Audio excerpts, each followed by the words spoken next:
Well, greetings and salutations to the 310 tribe, wherever you may be scattered to the four corners of the earth. Glad you're here with me. And just for a clarification, when I say four corners, I don't mean the earth is flat. I just mean the four cardinal directions.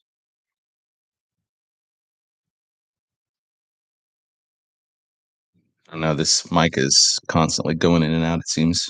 Maybe I've got to have it like pointed directly at me. If you guys can hear me, give me a thumbs up. Well, hear me and see me.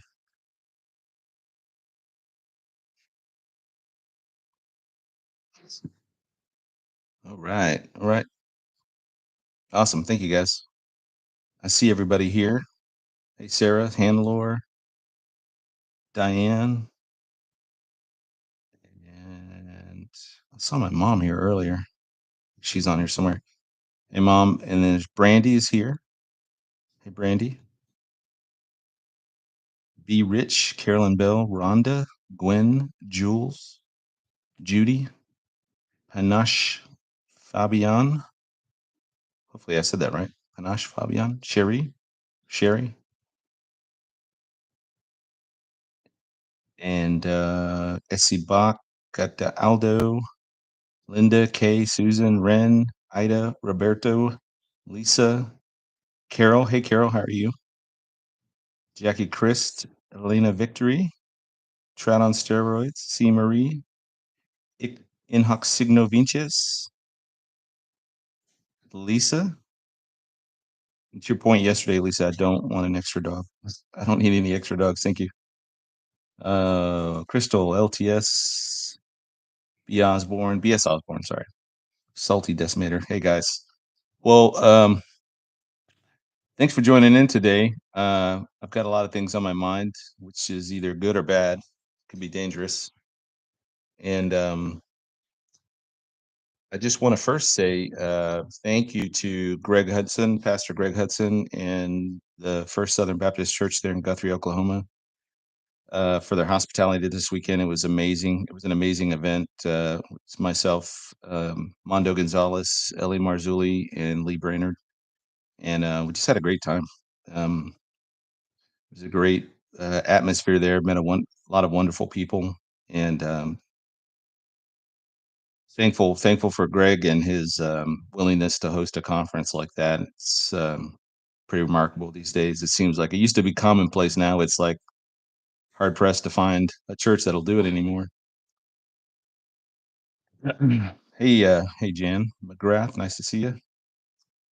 Um, so there's a lot going on this weekend, obviously. In fact, the last I was remarking to Mondo, I think, or LA, I can't remember who I was talking to about this. I was like, the last time we did a prophecy conference that I did one in Oklahoma was October 7th. And, obviously remember what happened that weekend. It was the 6th through the 8th. And the morning of the 7th, I woke up and everybody was waking up getting these news reports about everything that was going on. So, with that said, one of the things I've noticed or come to notice over the last few years or so is the use of the word unprecedented. And it seems like that word is getting used more and more frequently these days in a variety of manners. Hey, Brother John, how are you?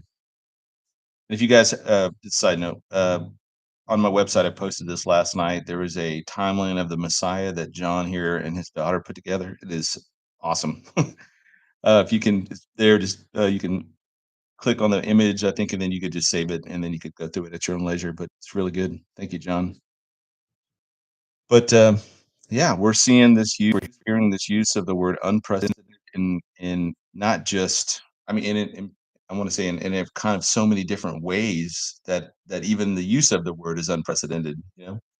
But if we could go back to just a couple of things, just not too long ago, and let's kind of list them from say October till today, and you'll see that things are starting to happen in a way that we've never seen before, or we haven't seen in an incredibly long time. So obviously, everybody remembers the October 7th attack by Hamas um, the Israelis that were living along the border there. The uh, the scale and barbarity of that attack was there wasn't really anything in recent history that the Israelis could compare it to. The only thing that was close enough to it in scale and scope is the Holocaust.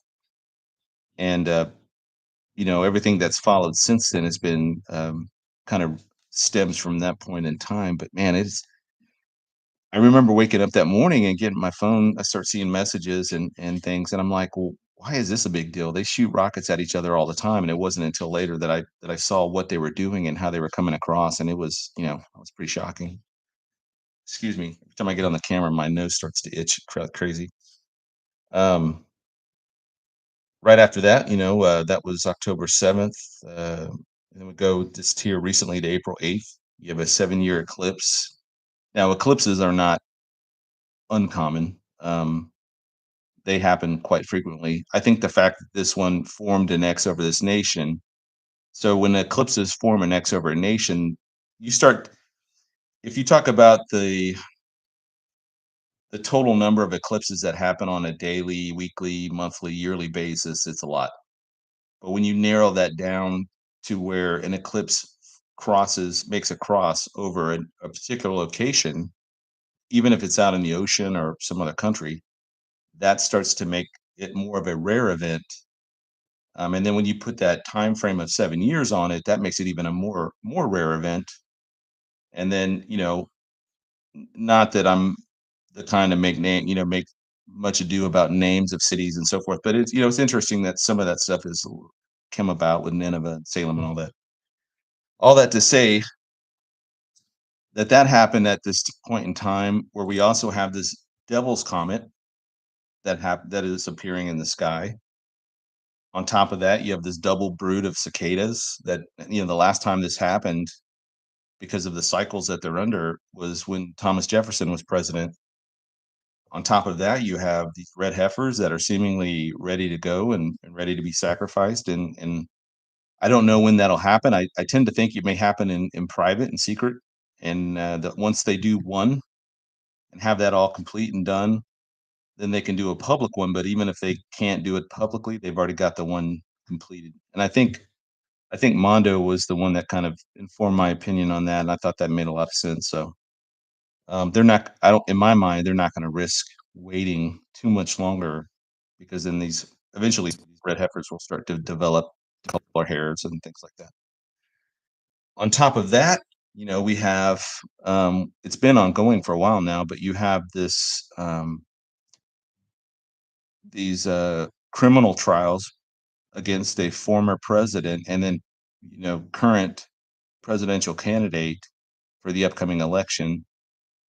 And there's so much time, jail time tacked on with all these charges that are for the most part rather frivolous, and both sides are guilty of doing this, and yet all of the weight of the Department of Justice is being solely put on this on the candidate that's running for president. Um, that the scope and scale of that is unprecedented. I can't think of any other president this has happened to. Not even Nixon had it to this extent. And on top of that, you have the Senate has refused, or the last I heard, they were refusing to take up an investigation into the House of Representatives um, impeachment of the Secretary of Homeland Security, Mayorkas, Alejandro Mayorkas. So he was indicted by or impeached, I guess, by the House of Representatives. That has to go to the Senate, and they have to do some kind of inquiry into it. And then if both houses do it, I think that's where it's like official. And they're refusing to even look at it, and that is unprecedented because that's never happened before. Or if it has, it was like in the Civil War time period. I mean, it's been an incredibly long time, but I don't think it's even happened before. Where the Senate absolutely refused to look at it without even deal with it without even looking at it.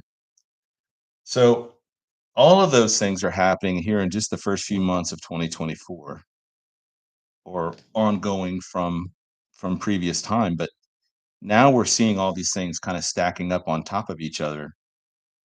And it's incredible uh, to think that as busy and as crazy as say like 2020 was, or even 2016, that we are now like doubling these events. These type of unprecedented events are now happening at such a frequent pace that it's almost it's dizzying, right?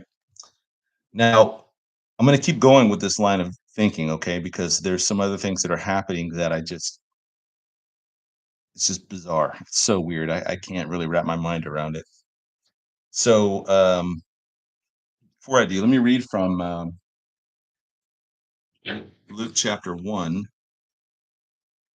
And I was listening to Chooch this morning while I was working out in his program last night, and he brought this verse came back to mind when he was talking about the signs that Luke mentions in his Olivet discourse.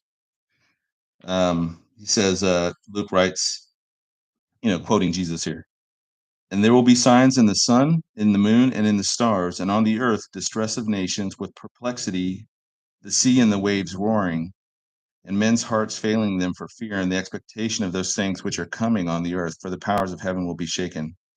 Let me stop there. And I wanted to read that before I read this next story because so far, what I've mentioned, we've seen signs, whether you think they're prophetic or not, they're signs nonetheless of the eclipse, comets that are coming to close proximity, at least viewing distance from the Earth. And obviously, this comet's not going to be the last one. There'll be more and more that will come. We've seen signs in nature.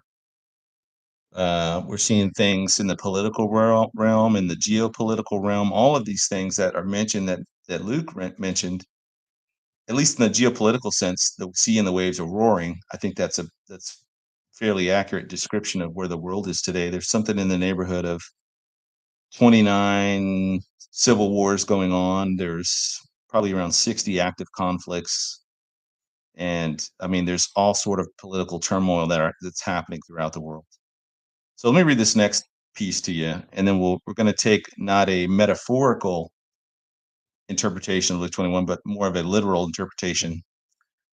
On April 8th, or beginning on April 8th through April 17th, there was a massive wave cluster that was discovered by sophisticated weather mapping system and technology off the coast of Africa. And this wave cluster, no kidding, was like the size of Texas. I mean, it was huge. And it was producing these waves that were like 85 feet high. And this whole wave cluster is like 2,000 miles long and 1,500 miles wide. It's a massive, massive thing off the coast of Africa. And the first time I heard about it was either yesterday or the day before, but it was Mr. MBB333 who does a lot of weather stuff and um, some UFO. I guess it's more and more. It seems like it's more and more things that are people sending him is more tend to be more like, hey, I can't explain what this is, but here's a video of it. But but here's this underwater anomaly thing that when you look at it from like the radar and stuff, it's massive. And on the surface, it's producing these huge waves. And the weird thing about it is, and I put a link in the show notes, but the weird thing about it is that it was moving. So it seemed to have started off the coast of Antarctica and then made its way when most people became aware of it was on the southwestern coast of Africa, like off the coast of South Africa and along that area there. And then over from the 8th to the 17th, it began to move north. And the last time anybody really saw it or it was kind of any kind of recognizable shape, it was in the off the coast of America and in between America and Europe, and it was just up in the northern hemisphere in the Atlantic Ocean there. So it had moved. So everybody's trying to speculate, well, what is that? What is which everybody's trying to make sense of this. Yeah. Sarah says very weird. Yeah. Um, Aldo says plate tectonics. Yeah. So right now the going theories are one is that it was some type of underwater landslide, some type of underwater earthquake or volcanic activity. And the more kind of out of the box thinking thing was it was a unidentified. They call them USOs instead of under or unidentified flying objects. It's unidentified submerged objects.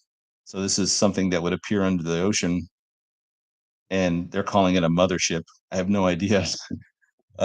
It could be some type of new military testing or some kind of testing from HARP, or who knows. But one of the viewers on one of these other channels, I was looking at it, said it was Godzilla. Godzilla was moving and he's making all these waves and stuff. I thought it was pretty funny. It'd be pretty amazing if it was Godzilla or like some kind of kaiju or something. Anyways, yeah, it's just absolutely insane. And that when I heard Chooch talking about the sea and the waves, I was thinking, man, that's we're getting all these signs, and I know in a metaphorical or symbolic sense that the sea and the waves represent the nations and all that kind of stuff. But here we are looking at this crazy anomaly in the ocean, and who knows if that's the last time we'll see it. Maybe it happens again. We just don't know what it was. We don't know. Nobody has a really good understanding of what it was, but it was massive. So, anyways, that's the sea and the waves going. Some other things I think that are unprecedented, obviously, we've been here within the last couple of days, is the attack by Iran on Israel, where they launched. I've got the exact numbers here. Give me 1 second.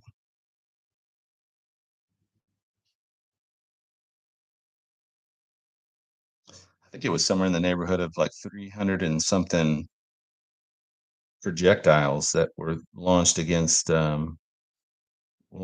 Israel. There was a number of UAVs.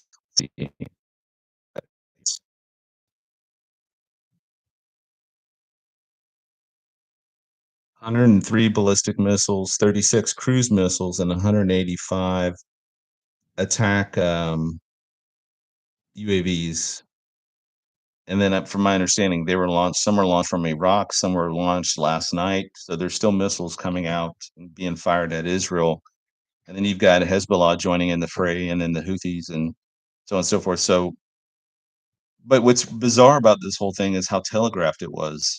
Apparently, the Iranians notified the embassy there, because I think Switzerland has an embassy in Tehran. Notified them, said, "Hey, we're launching these ordinances. Here's kind of the flight path where they're generally going to go." And somehow that made it back to the United States, who then passed it on to Israel. So they were prepared to take these things out. And I think 99% of them were destroyed even before they got into Israeli airspace. So bizarre, bizarre things. This is like, why would you even bother launching all these things if you don't intend for them to do what they were launched to do? The only reasonable thing from like a military perspective is to somehow get Israel to exhaust their air defense munitions and missiles and things, or to bring their stockpile low. And then the US, using the US as leverage to say, well, we're not going to backfill you or replace this until you agree to some kind of a peace agreement, or, something to that effect. But who knows? Yeah. Yeah. Eating up their missiles for a second wave. There could be multiple waves of this. So we don't know exactly how this will all shake out. But Israel's got, they call it defense in depth, where they've got the Arrow 3 and then David's Sling. And then for like the shorter range missiles, they'll have things like Iron Dome, and then the medium in there would be like the Patriot batteries and so forth. So they have a lot of means to knock out these things before they even get into Israeli airspace. Not only that, but they have F-35s, which they could also, attack these things in air and destroy them.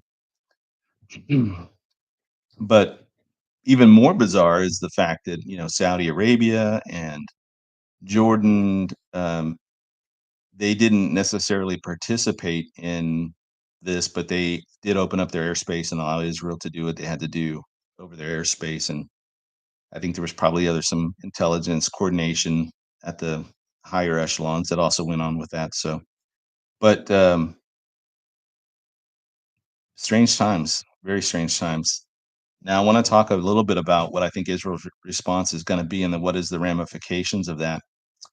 And the last I heard, I've been listening to Amir Sarfati. I've tuned into a number of different Israeli news channels on Telegram, as many of you do.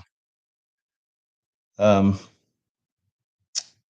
honestly, I think the last I heard was that they would attack within 48 hours. So that anytime between now and sometime this week, there should be an attack, a response from Israel.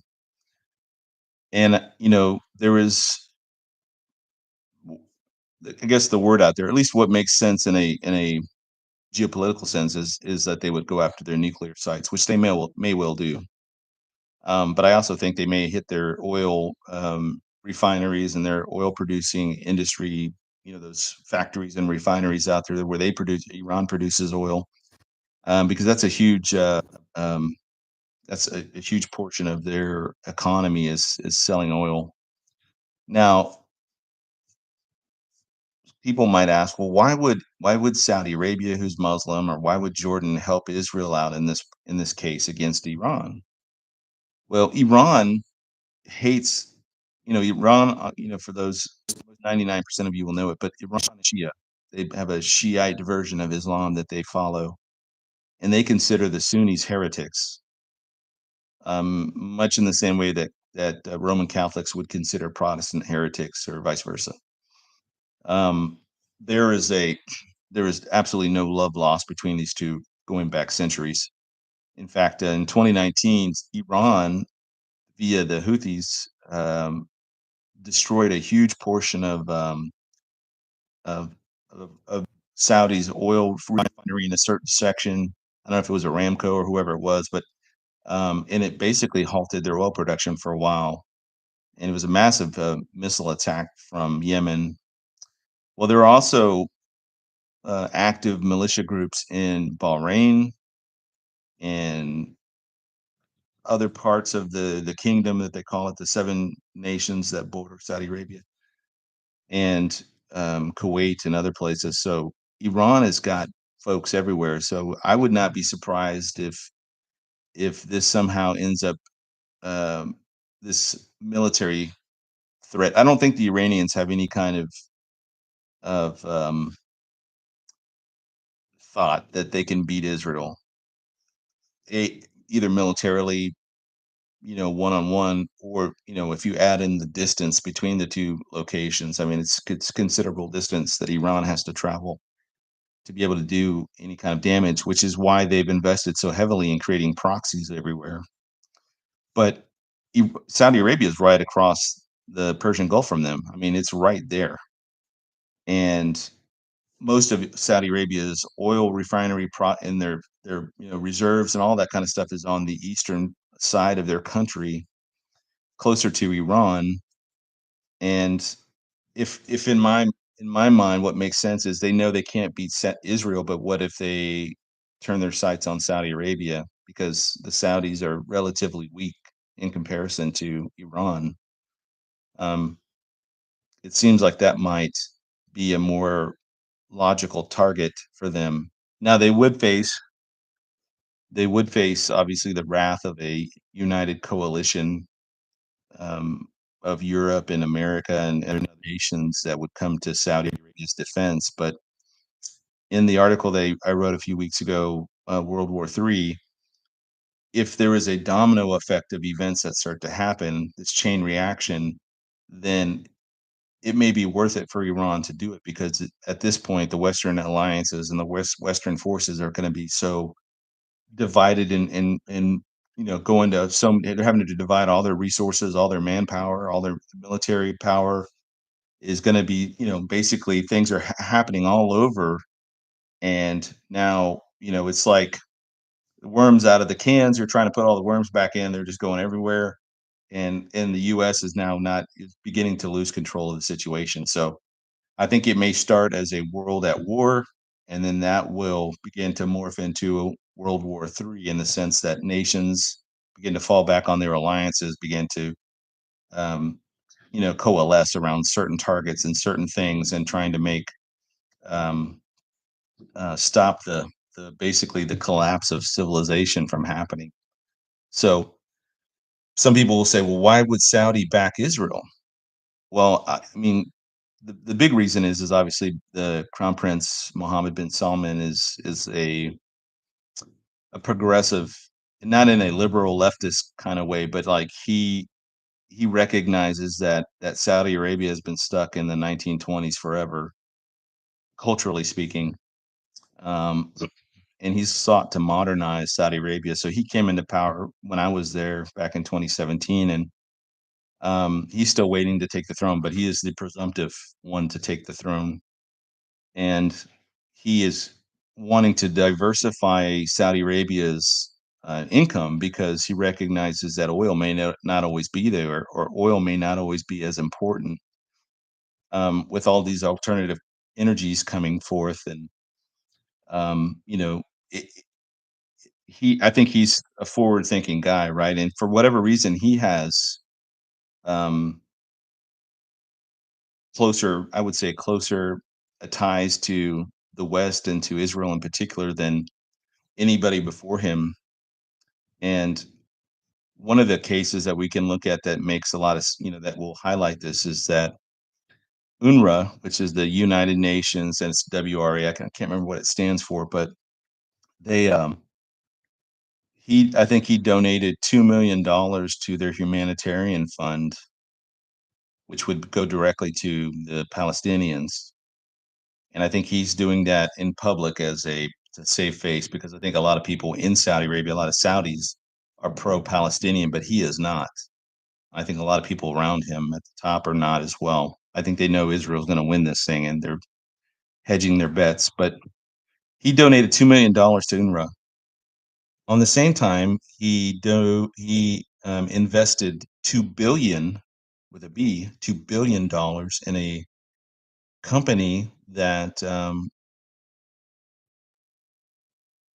was run, or this investment deal was being run by Jared Kushner, and it was for Israel. It was for startup funds for companies that want to start up business in Israel. It's $2 billion.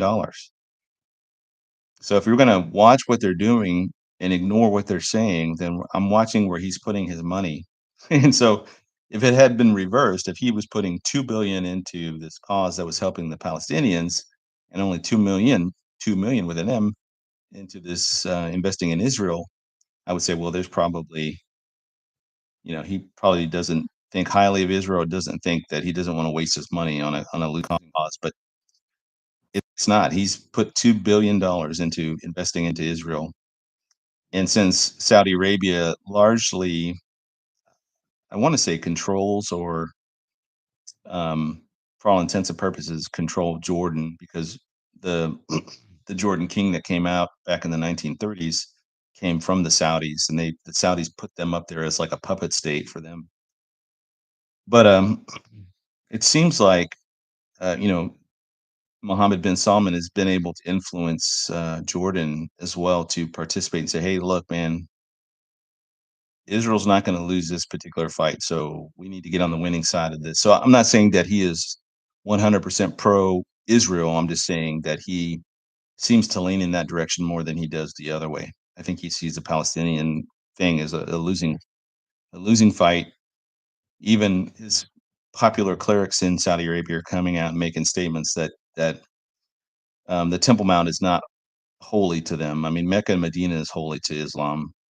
This whole thing has been really trumped up, no pun intended, but been trumped up in Israel as a hill to die on, and it's not. It's not something that they recognize as being, officially holy to them. So, anyways, that was the that's going on right now. Now, if what happens is Israel does strike and hits their nuclear facilities, there's a number of them, I think 15, and they do hit their oil refinery capabilities, then that doesn't hurt Israel. It's going to hurt us, I think, in the long run, because anytime there's a conflict over in the Middle East, gas prices shoot through the roof. But I think right now, with the Strait of Hormuz being closed off, and with the Houthis firing at all their, any traffic that's going through there that's even remotely linked to the West or to Israel, that's, part and parcel why the price of things are going up. Now nations and ships are having to ship things around the Horn of Africa, which is adding time and it's adding cost, and all that gets passed on to us as the consumers. But I think that's I think if and when Israel takes this massive step, I think hitting Israel or hitting Iran will help neutralize or lessen the threat or dampen the threat of the Houthis, because now their main benefactors are going to be kind of cut low. And it seems like this is where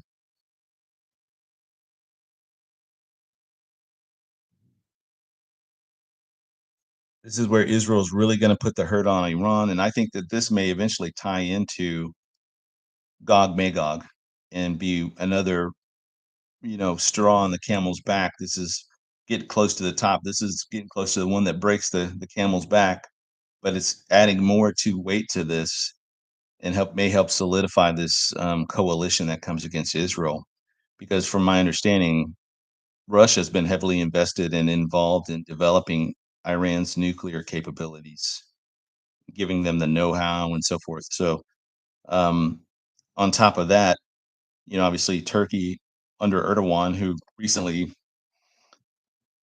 had some egg thrown in his face, with this the last election, um, still has no love for Israel. So this may help solidify this coalition that ends up coming against Israel. But it's interesting that Biden and the West are saying, well, look, you should consider this a success. I mean, none of these missiles, only a handful made it through, and they didn't really do a whole lot of damage, and nobody died. This is a win for you guys. Just take your win and sit down and shut up. And Israel's like, no. There is no nation on the planet Earth that would take that sort of attack, even if they were able to successfully repel them and let that go unchallenged, because weakness invites aggression. And I was listening to, and I should be posted in the show notes. The Israelis UN ambassador Erdogan talking, and one of the statements I quoted him here on, I wrote his quote down. He said, "We need a world led by Churchills, not by Chamberlains." And that reminded me of Chamberlain's comments in, I think it was in 1939, just before the start of World War II, and he was arguing with one of the liberal guys there, and he says, you can't reason with a tiger when your head is in its mouth." And I love that quote because it's such a beautiful and amazing word picture and how true that is, that you cannot argue from a position of weakness. Even if you're not weak, if you're projecting weakness, you're inviting aggression against you. And I think their response is going to be tantamount to either ultimately destroying completely or severely crippling their nuclear ambitions on top of their oil producing, capabilities. And the only way I see this not happening is if the United Nations comes out, the Security Council comes out and agrees to severe repercussions on Iran, to the point that they bring back the snapback option. They remove Iran from all of the committees that they belong to, imposing severe sanctions that, like, it'd have to be unprecedented because Iran's already been under sanctions for a long time. And they would have to publicly and humiliatingly dismantle their nuclear capabilities. Aside from that, which I don't see them doing, I think Israel's not going to really have any choice but to strike Israel or strike Iran very, very severely for this. Now, I was listening to the Iranian ambassador talking as well, and he said that the reason they launched this attack was because of the targeted assassination of their senior Iranian officials in Damascus. And he kept playing up this idea that it was near the consulate or in the proximity of the consulate. And I thought, this is like the height of hypocrisy. Here's Iran complaining about somebody attacking a building not in the embassy, but just near it. And they are the ones who are most famously known, not just Iran as the country, but this particular government is famous for their 1979, 1980 siege of the American embassy, keeping hostages there for a year. And I thought, you guys are like the last people on planet Earth to lecture anybody about anything about having to do with embassies. Um, but I see this whole scenario. It could be somewhat humiliating for Russia. Um, and I don't necessarily see China, who is their other huge benefactor, you know, making any kind of public waves about this. They're both kind of sitting back watching this unfold, but both of those countries are heavily invested into Iran and vice versa. And so they're watching one of their allies getting taken to the woodshed, so to speak, or will be when this attack commences. And I think on the backside of that is where we're going to start to see Iran's allies coalesce around her and begin to come up and formulate this plan to overwhelm Israel. Now, this also could trigger other things. This could trigger Russia expanding its reach into Ukraine, or doing some of the other things I mentioned in my that article on World War III. It could also trigger China to begin to do what they need to do or want to do against Taiwan. Same thing with North Korea. And in particular with North Korea, I believe that we've reached a point of no return, or a tipping point, so to speak, with Kim Jong Un, because I feel like he doesn't. I think he recognizes now that he has no other option but either to completely surrender his political regime and turn it over to the South Koreans, and basically step down, or war.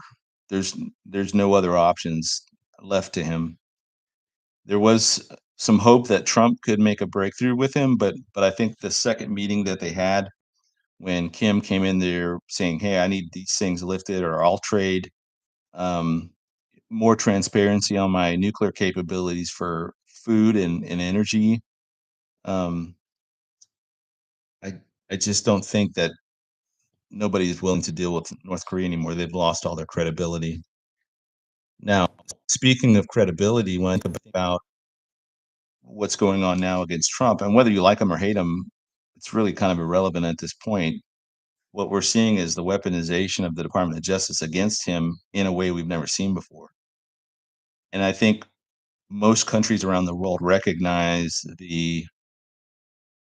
this is a this is a this is something that a banana republic does, not the United States. And I think America has lost a considerable amount of credibility from this whole debacle. I don't think Trump will go to jail or anything like that. I'm just saying the whole process of this is, we are not in any position anymore to lecture anybody about election fraud or free and fair elections, or uh, the rule of law. Any of that, all that stuff's being thrown out the window because of what they've been doing to Trump. And I would say, if it were a Republican in office and he was doing this against his Democrat partner, and he was guilty of the same things, and it was kind of the shoe was on the other foot, I'd still say it was wrong to weaponize the Department of Justice against a candidate. Now, clearly, if somebody is a criminal, um, for instance, like, all of the things that they're, regarding like the classified information that he supposedly had at Mar-a-Lago. I mean, the, he had, as president, the right to hold this stuff. I mean, he's the one that sets clearance levels on anything, on everything. But as a vice president, which Biden, when he was vice president and had all this classified material in his place in New Jersey, I believe, that that was a violation, and yet they are they're not even that is not even an issue at this point. Like, it is just clown world at this with all of this that's going on. And I think this has really hurt our credibility around the world. And I think we've lost the moral high ground in the eyes of most every other country in the world. And I think that's going to be one of the severe repercussions that come from all of this. Now, I went to the movies last night. Um, I went and watched Civil War, and I was going to give a little bit of a movie review on this because I know there's a lot of discussion on it, and and I'm willing to bet that most people in the audience here hasn't watched it yet. And you're kind of waiting to see what is it worth going to see? Is it a, like political drama? Is it like the thing on Netflix? That the Obamas did. I would categorically say no. It's not like that. So when I got out of the theater, I took some notes right off the bat, just while things were fresh in my mind. So here's what I wrote down. So I gave it a B plus, out of the kind of a rating scale. The movie itself doesn't say why or try to explain itself. It doesn't try to explain how the Civil War started. It just simply reports it as if it's understood by the audience and it's ongoing. So it doesn't try to give you the backstory, the origin story, which side is good, which side is bad, etc. It doesn't explain the Western Front. It doesn't explain how Texas and California come together. Like, it doesn't give any type of reasoning for that. It just you're kind of thrust into it right from the get go. It's not preachy or political by any stretch. In fact, I couldn't think of a single time in there where there was really a political angle to this. In fact, the main character, who's Kirsten Dunst, she makes the point of saying, we just take the picture. We don't make the opinion on this. We just snap the picture and let other people make the judgment. We're just there to capture it. So it's from a combat journalist, a photojournalist perspective, right? I thought it did some decent jobs in capturing some of the atrocities that would likely happen around America, but it doesn't fully expand on how bad it could be. That's what the negative for me would be, that it doesn't fully capture that.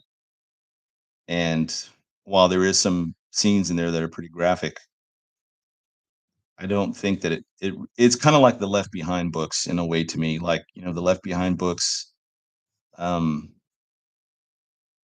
made it sound that even after the rapture, that the world's going to get worse and worse, but you still have a large core of people that are the characters, and it seems like they're surviving it. And they can't get into the nitty gritty in the book because it's such a wide audience that's reading it.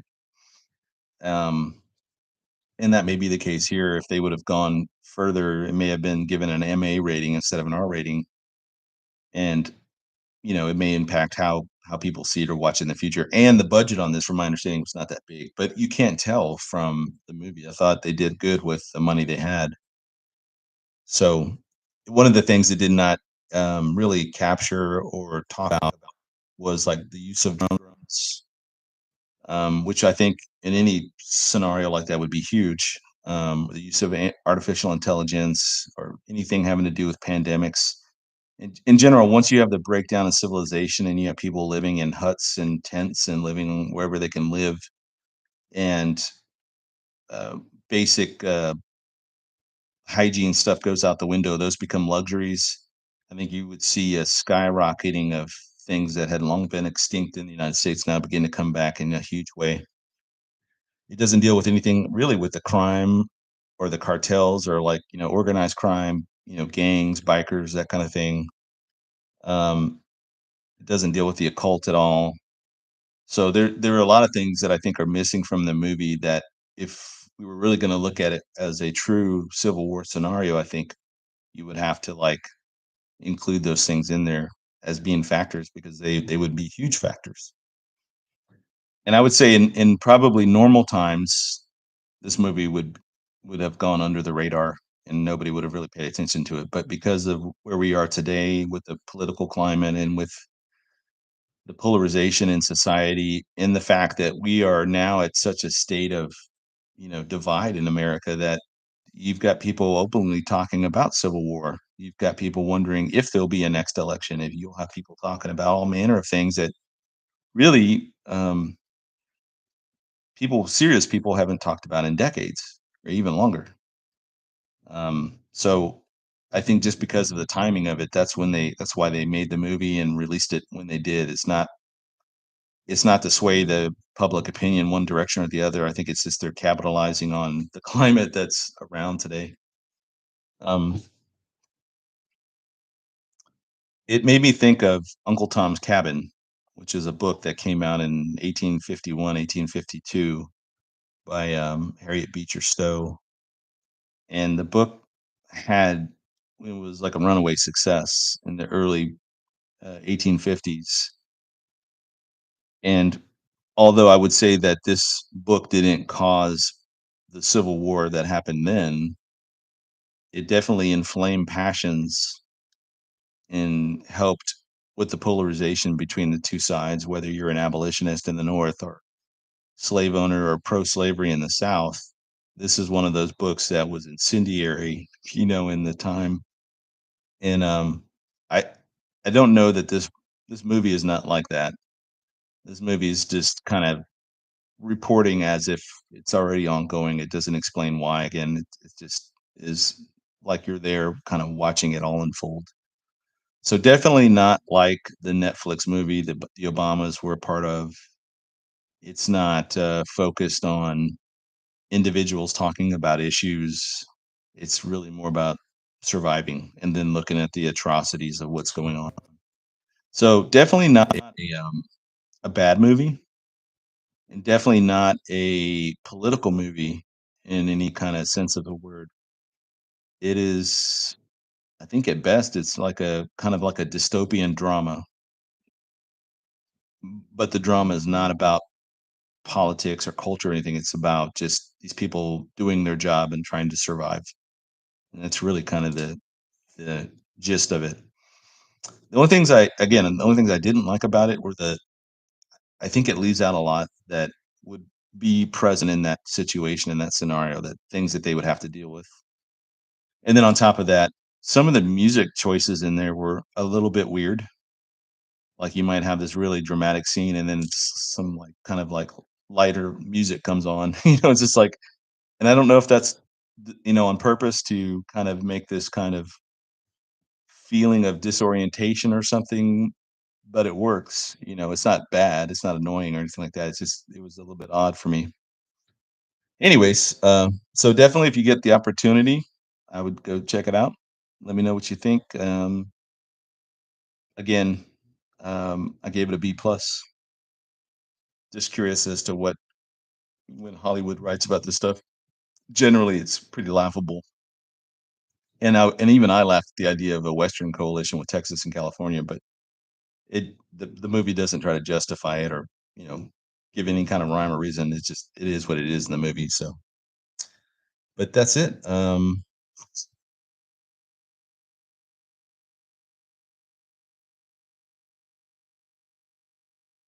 There's a guy that's been on a lot of different prophecy podcasts and stuff as of late, Bill Federer. And to be honest, I had never heard of him before, and I think he's amazing. If you ever get a chance to check out, I think he was on with Tom Hughes. He might have been on with JB Hickson, and I can't remember who else he's been on with, but he's got this encyclopedic knowledge of history and geopolitics and stuff. Just a truly amazing thing. And I was listening to something that he had said, and I guess it was put on a short under Tom Hughes's website. And I'm quoting him here. He says, "Out of control debt is always a precursor to the collapse of a civilization." And one of the things I talked about this weekend was the fact that, we live at a time when our nation is 35 trillion in debt. And that's not necessarily debt to other nations, although there is debt to other nations rolled up in that. But really, the debt is into the next generation. It's my children and the children's children. It's we basically borrowed from them and took out loans against their name so that when they come of age, they are so hopelessly in debt that there's no hope, there's no way out for them. And that's what we've done. We're arguing against the future. And I would say there is no other nation in the history of mankind that is in the kind of debt that we are, and as deep as in debt as we are. And if what Bill Federer says is true, then I tend to believe that when you just look back historically, then we are on the verge of collapse. So what does that look like? Does that look like this movie where you have states aligning together and forming a coalition against the federal government, or do you have the dissolution of the federal government, and then um, the states form together, some kind of collective agreement? Do you have states in and of themselves breaking apart, and western side of the state decides to secede from the eastern side of the state where the capital is and the weirdos are? And I would say yes to all of those things. I think when a collapse in a nation like the United States, when it happens, it's going to come from a lot of different directions. Now, your hope and my hope is that the rapture is what triggers that. Although we cannot be dogmatic, you know, I would have said probably 10, 15 years ago, I would have said yes, the rapture is what causes it.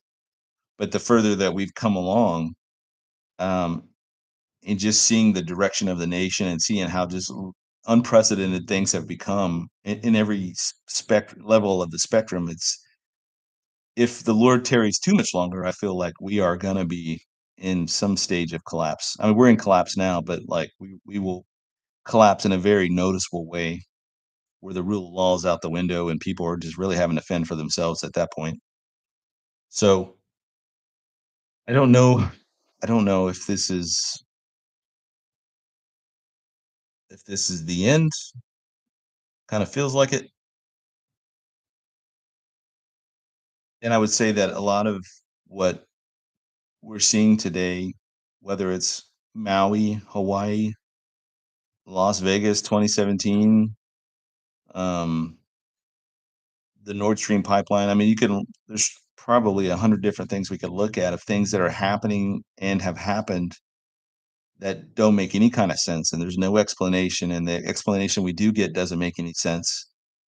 And you just get this feeling in your gut that something is amiss, something is askew, and there's no way to validate it other than to say this is not normal times that we live in. We live in very abnormal times. Then how do I marry that up with passages like in Luke 17 where Jesus says it's going to be like the days of Lot, the days of Noah? People are going to be eating and drinking and marrying and giving in marriage and so on and so forth. So I think something hit me this weekend, Sunday night, or excuse me, Saturday night. Myself and Pastor Greg and his wife, and then Lee and Brandon and Nita were all eating, and then we were outside, and then the table next to us was this huge group of people. Just here we are talking about what's going on with Israel, and just the state of things.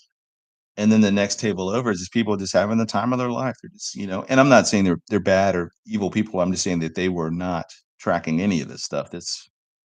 You know, and I think that's kind of that dichotomy we're seeing today, where there is a small part of the population that is, even non-saved people, but a lot of the watching community, and then there's people that are not saved that are paying attention to what's going on, and things are now beginning to like become very bizarre to them, like a Joe Rogan or other folks that have platforms that are noticing that are not things are not normal. But then you have this huge section of the population who just are just going about their daily lives. They're just rolling with whatever happens. Gas prices go up. All right, well, they just, it must be this something going on in the Middle East, and they don't really care. And it just feels like there's this disconnect from what's happening in the world and what's happening in the immediate surroundings. And I think most people tend to live in bubbles. So I can, I guess, relate in a way to what Jesus was referring to as the days of Noah and the days of Lot. There would be this great wickedness. There would be this, tremendous amount of violence. There would be all of these things going on. But for some reason, people will come to think of that as normal, like frogs in a boiling pot of water.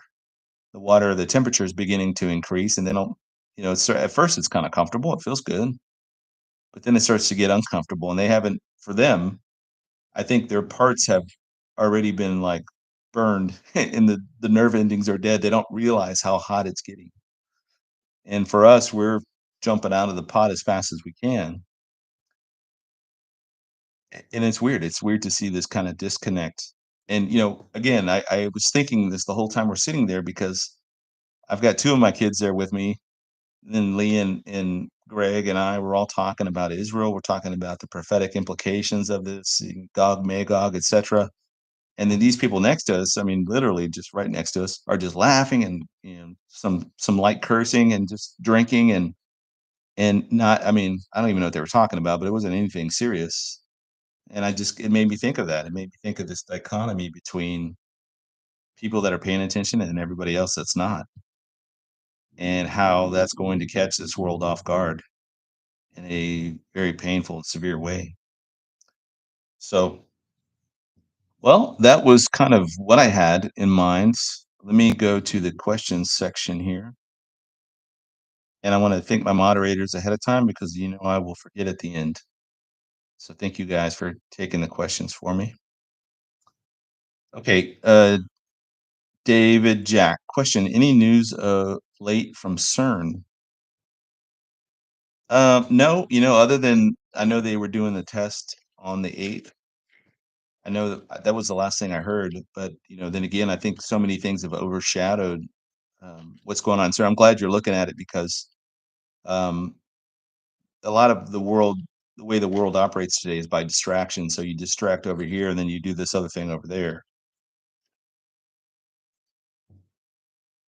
But I tend to think that CERN will play some kind of role here in these last days. They may open a portal. They may open a something up. I think ultimately, if anything of any consequence comes of CERN in regards to the prophetic realm, I think it's going to be them opening something.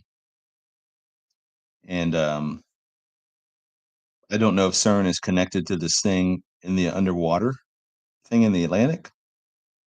We just don't know. I haven't seen anybody come out with any kind of like thing that's definitive of what's going on or what had happened in the ocean.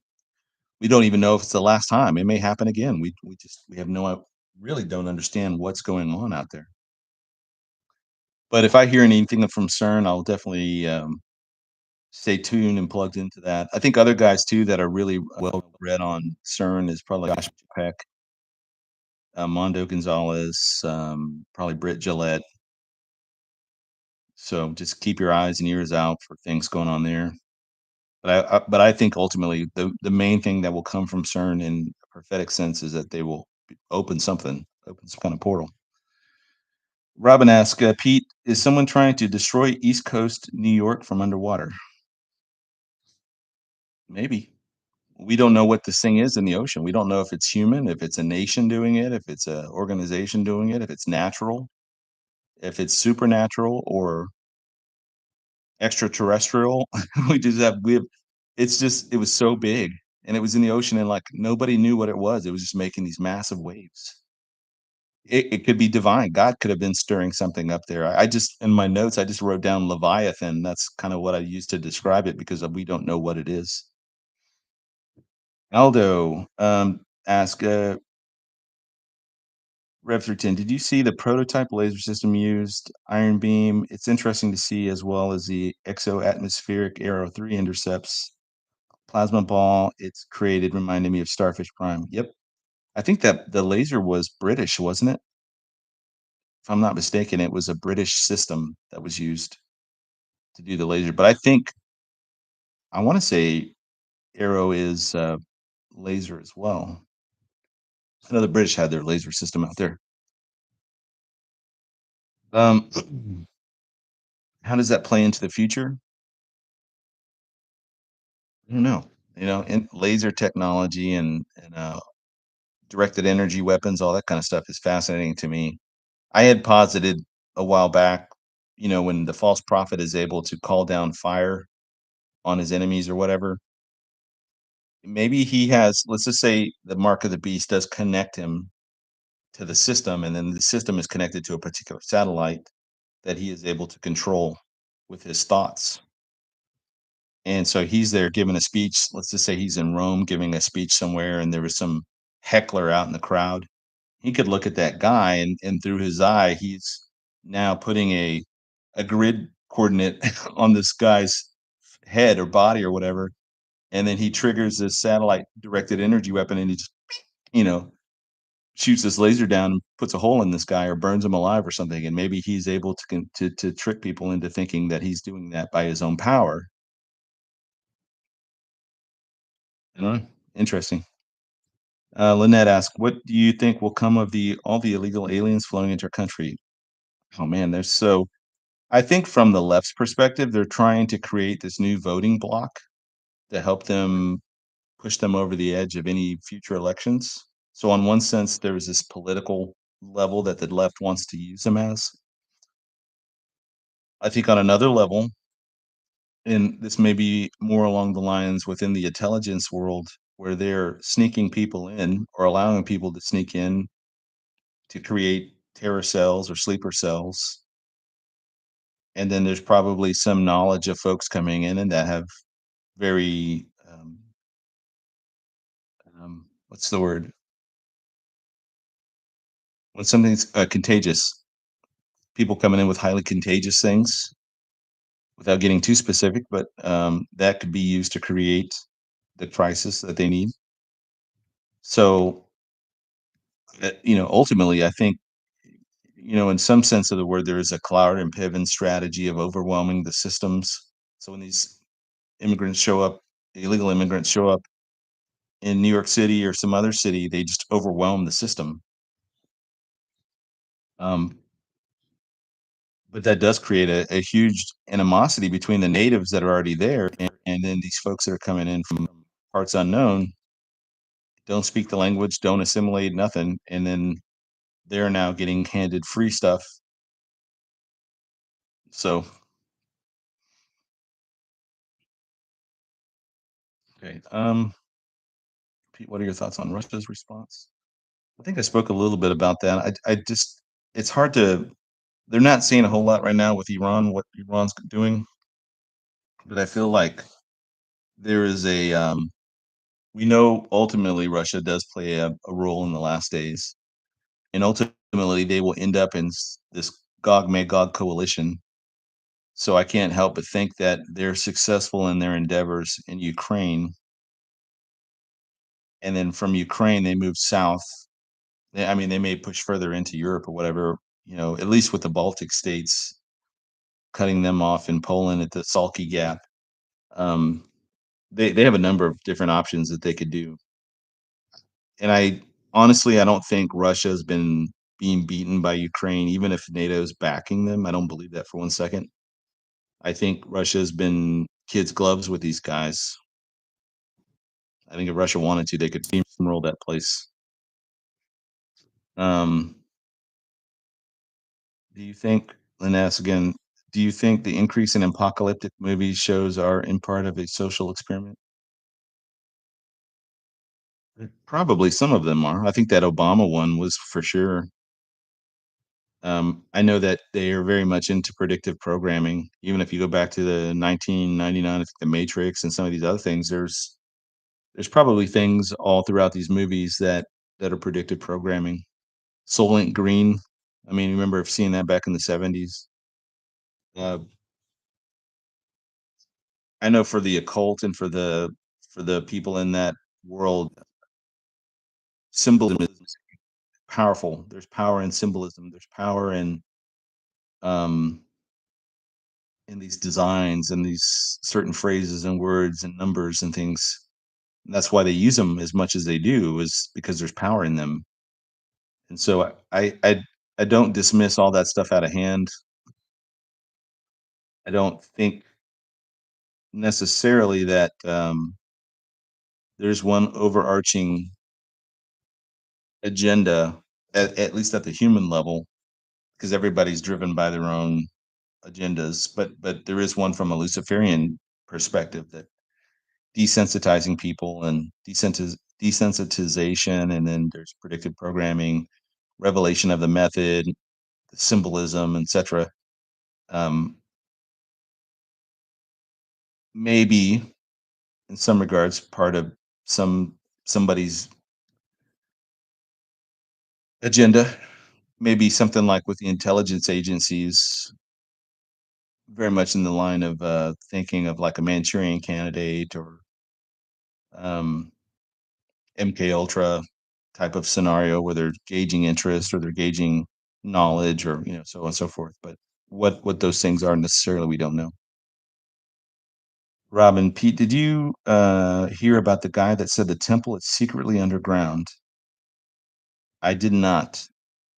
I don't think I may have heard somebody mention something about it, but I did not get any further than that. I'll have to look into that. But I I'm assuming they mean Jewish temple, which is if that's the case, I don't know. I don't know. I don't know what that would mean. I'm of the mind that I'm of the mind that thinks that the Dome of the Rock and the Al-Aqsa Mosque are going to get destroyed prior to or in conjunction with Gog Magog, and then that real estate becomes available, and that's where the covenant with death. That's the Isaiah 28, I think, and Daniel 9:27. This is where that all kind of ties in with Israel being allowed to rebuild the third temple. Um, so it may be tied in with that. I don't even know what an underground temple. I'm not saying there isn't one. There may be something underground over there with tied in with the Sanhedrin or whatnot, but I don't know what role that would play. Robin, again, question, Pete, isn't Scripture getting close to expiration date for the rapture? I don't think, I think prophecies or prophetic stage setting has expiration dates. I don't think an expiration date for the rapture necessarily. We just know that it happens before the 70th week. And we don't have any signs for the rapture in and of itself. I mean, there's not anything in the Bible that says when you see this, you should expect the rapture. But what we are seeing is we're seeing stage setting for what comes after, immediately after the rapture or shortly thereafter. And so when we're seeing that stage setting going on already, and it's well underway with the push towards global government, converting all the currencies into a digital currencies, the technologies that are now making it possible for a single entity, organization, or person to control all buying and selling. So if we're seeing all that technology racing forward, I don't, I think we're close. And I think that because we're seeing that stuff being set up, we know that it's like we're seeing all the Christmas decorations being set up. We know Thanksgiving is all sooner.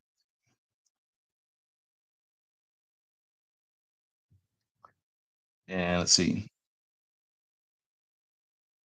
Be rich. Question: do you feel the rapture is close? Could it really be years? This world is so wicked, scary. I don't shop in the evening anymore. Should we tell our kids the situation? So I feel it's close. Yes. Let me answer that right off the bat. I feel like it could be any day now. Do I think I could have this feeling of that it's any day now that could keep going on for years? I don't necessarily think that, as I mentioned previously with Tyler, I think we're in this window of time, and this window seems to line up with a number of different things, both biblically and as well as just historically, and then geopolitically, and so on and so forth. So I think we're very very close.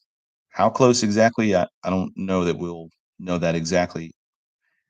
The Bible does say we'll know we're in the season. We should recognize the season, and we should see that day approaching, which means that we're seeing the setup for so many other things happening that we know that since we know that the rapture happens first, that we should come to expect that. And how long that season lasts, I don't know. If if I could, for a personal perspective, if I want to put a time limit on a season, let's just say that I started this season back in 9/11.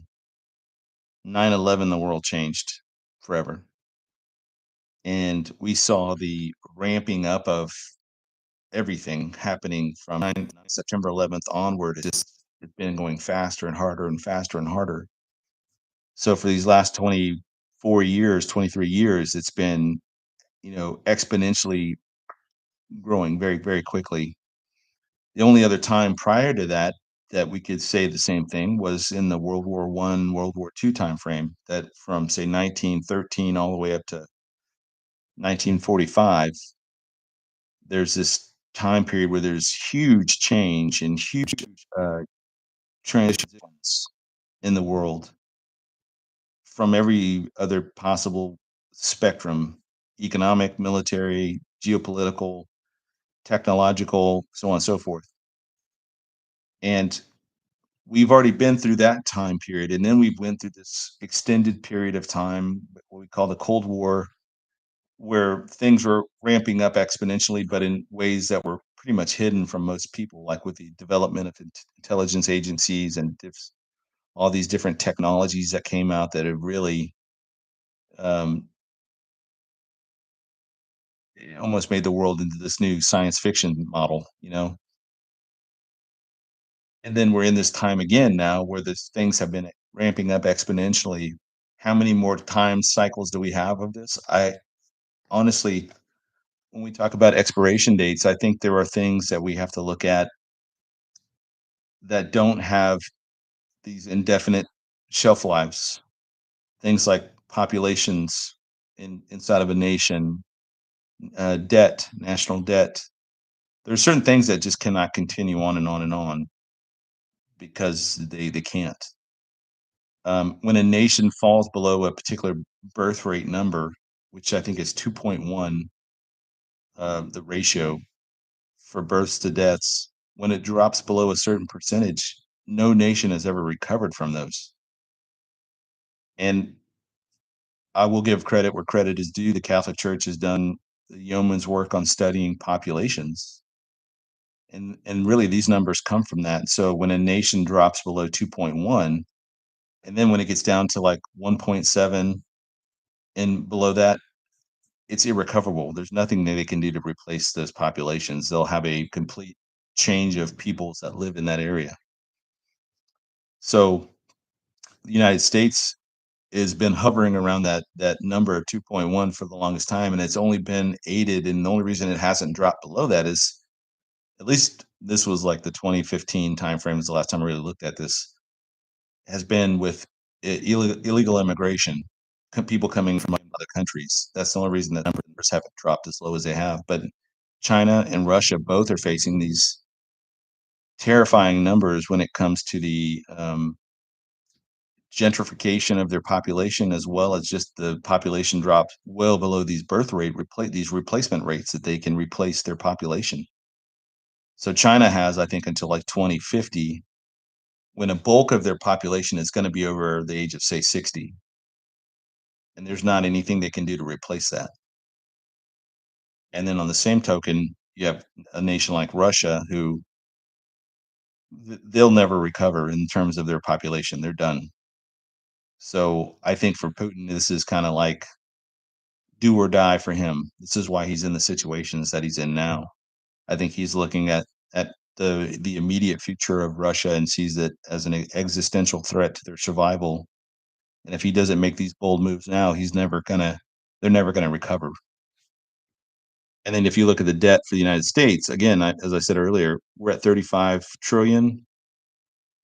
That's irrecoverable. We can't recover from that level of debt. We'll have to go to a completely new monetary system, which is why they're racing ahead with central bank digital currencies. They know the game is up with dollars. With the U.S. dollar, it's done, and that's why they don't care spending like drunken sailors right now because they know the system is done.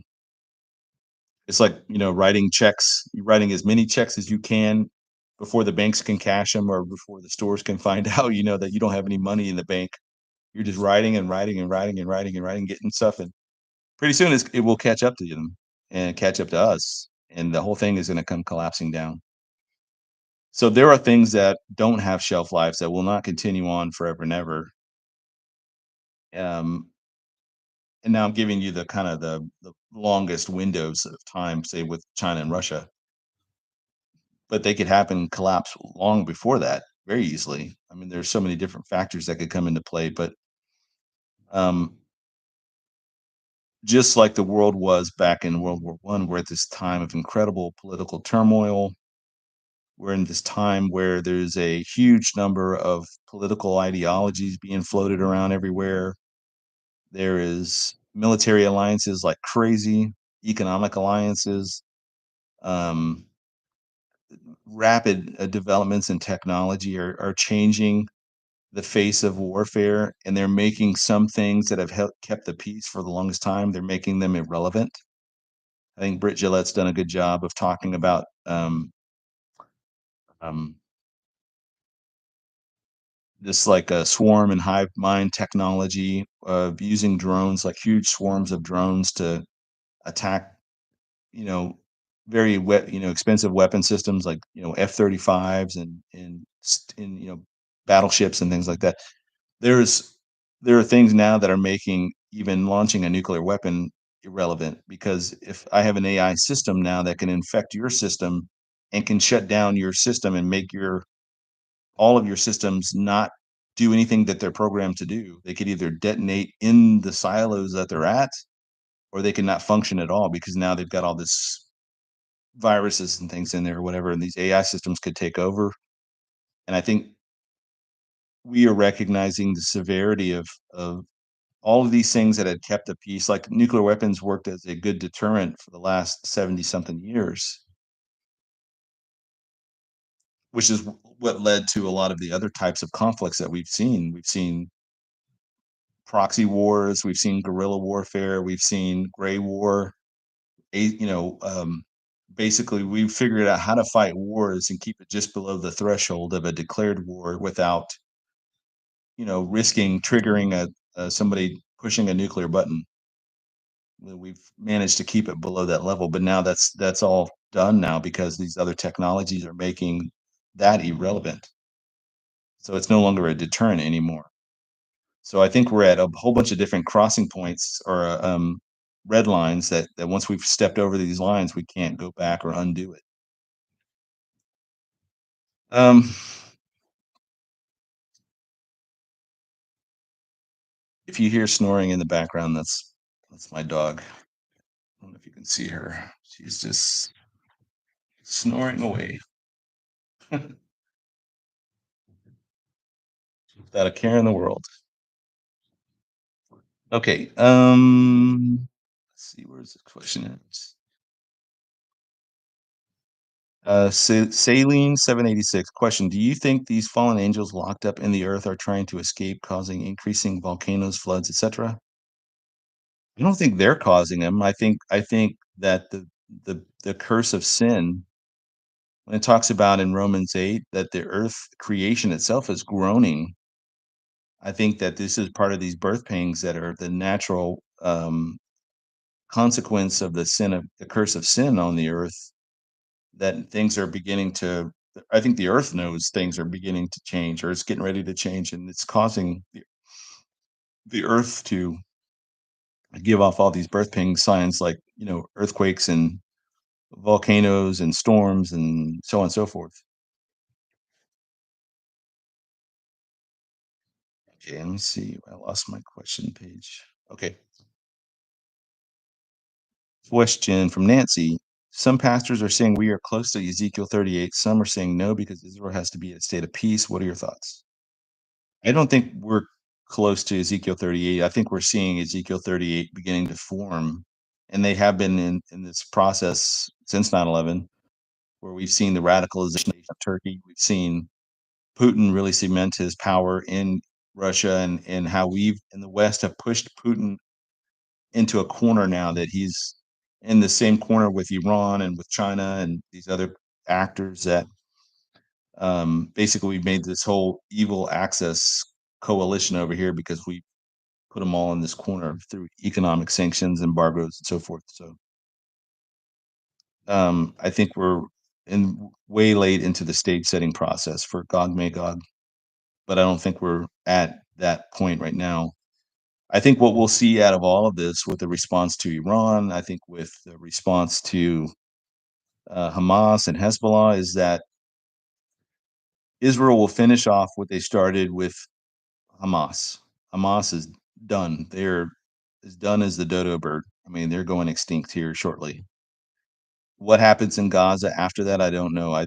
Obviously, maybe some type of UN, um, some type of new kind of global situation where they're monitoring that along with Israel, and they're trying to de-radicalize the Gaza Strip.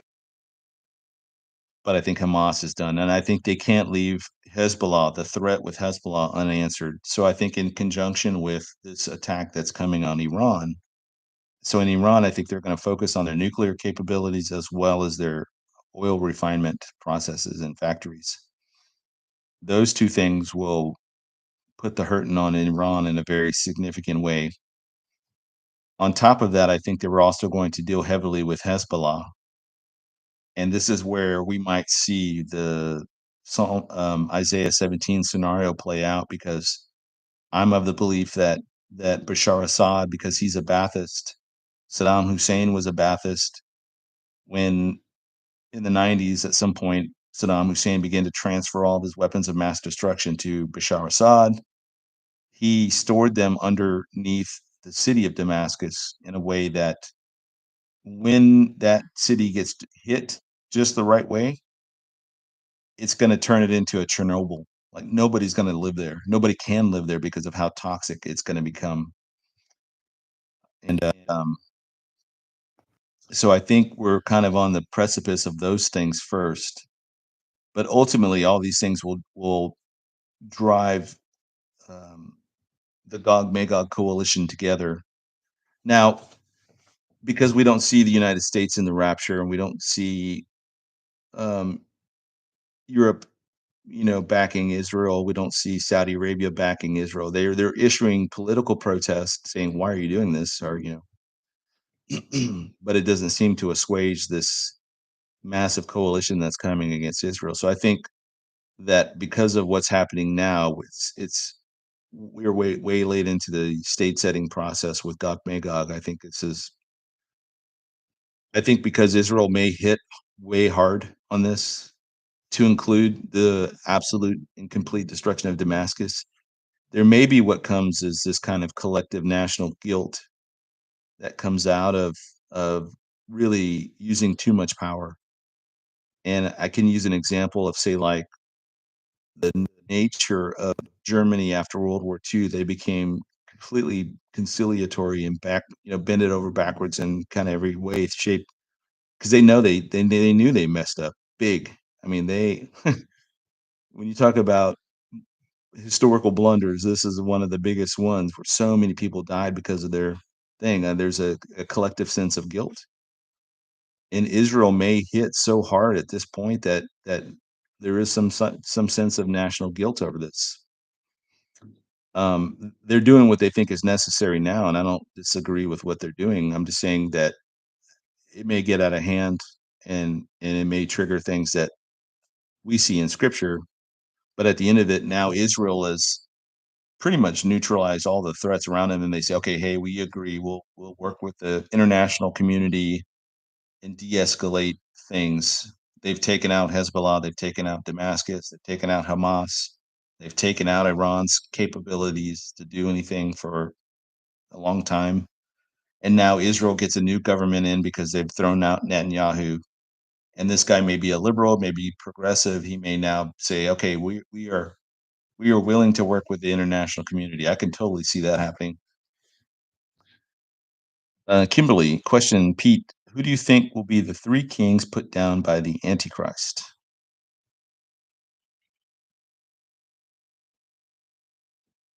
That's a good question. I don't know. I guess it's kind of depends on who are the kings. Are these guys CEOs of massive transnational organizations that are, like a Elon Musk kind of guy, or the head of Google, or the head of, whatever, Lockheed, Boeing, these massive organizations that have more wealth than most countries and have higher clearances than most presidents. And, like there's some incredibly powerful people in the world. or are they like elected officials, or are they military generals? We don't necessarily know who they are. I do think they tend to rise. I think their rise will be during the gap between the rapture and the 70th week itself proper, because once the rapture happens and the and the United States collapses, and then that triggers kind of a domino effect around the world with governments and economies crashing and so on and so forth.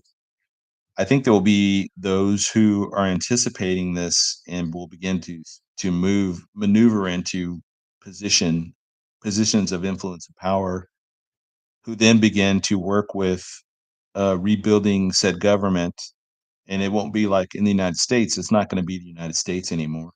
It'll be some new North American whatever, because the Constitution now is going to be completely irrelevant to whatever this new system is, and they may enrich and empower these governments to begin to take control of all the chaotic events and stuff, and take back territories from the cartels and from the bikers and from gangs and so on and so forth, and the mafia.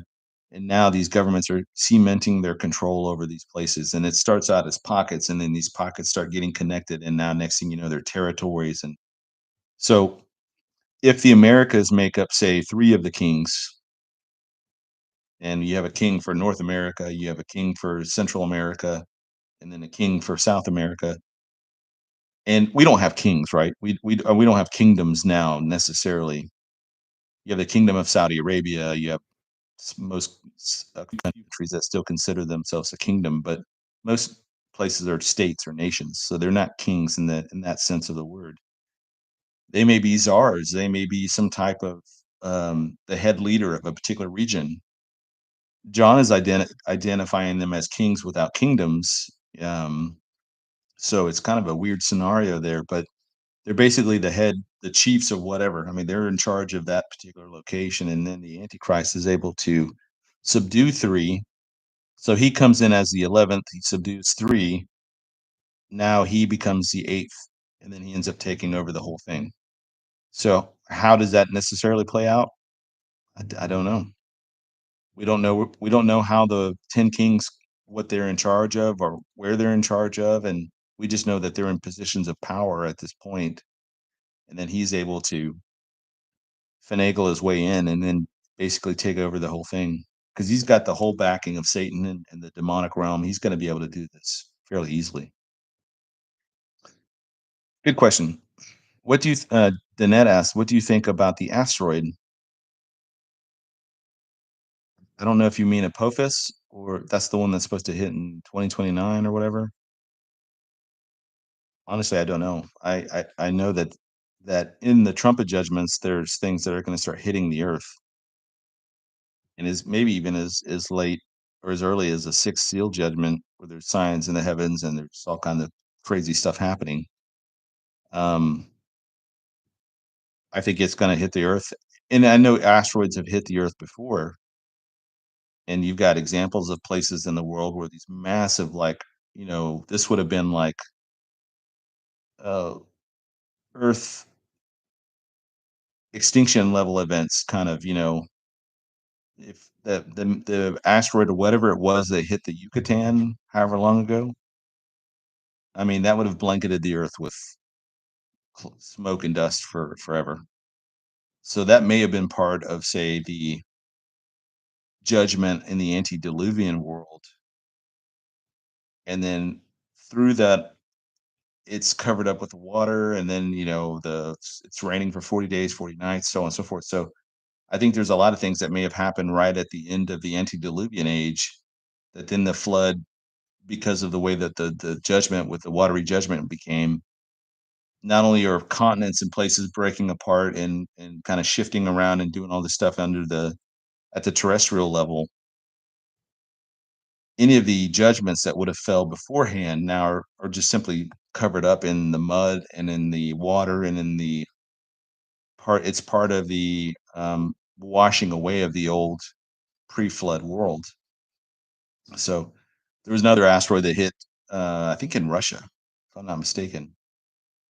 Fairly significant impact. So again, I'm thinking these things are like pre-flood, because nobody can remember them in human in any kind of history from the flood and forward, we don't hear of any of this stuff. So we know there are places like where volcanic activities have happened, and um, I think in the caldera there in Greece, not Mykonos, but Santorini, that area, that whole we had a hotel room in our honeymoon. We were overlooking this part of the Aegean Sea there, but some kind of asteroid or something hit it and basically created this huge crater, which is where the water came in and flooded it. So I think all these judgments were like pre-flood, but I think the end of the world is going to see these things happening again. Okay. Kimberly again. Question: Passover is next Monday. When would a red heifer be sacrificed? Isn't it supposed to be for Passover?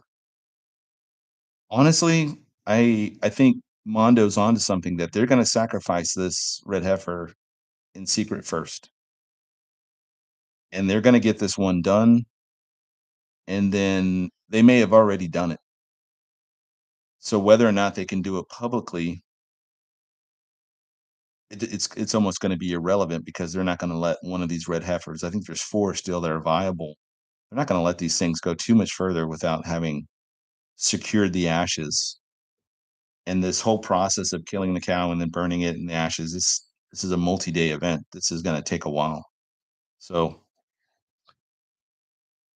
I don't know if there's still four, there may be three.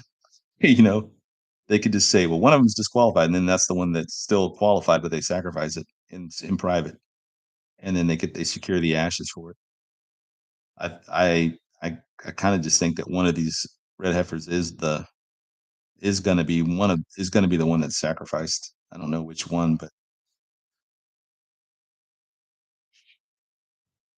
okay. Another thing, Kimberly, regarding that question about Passover is I would have said prior to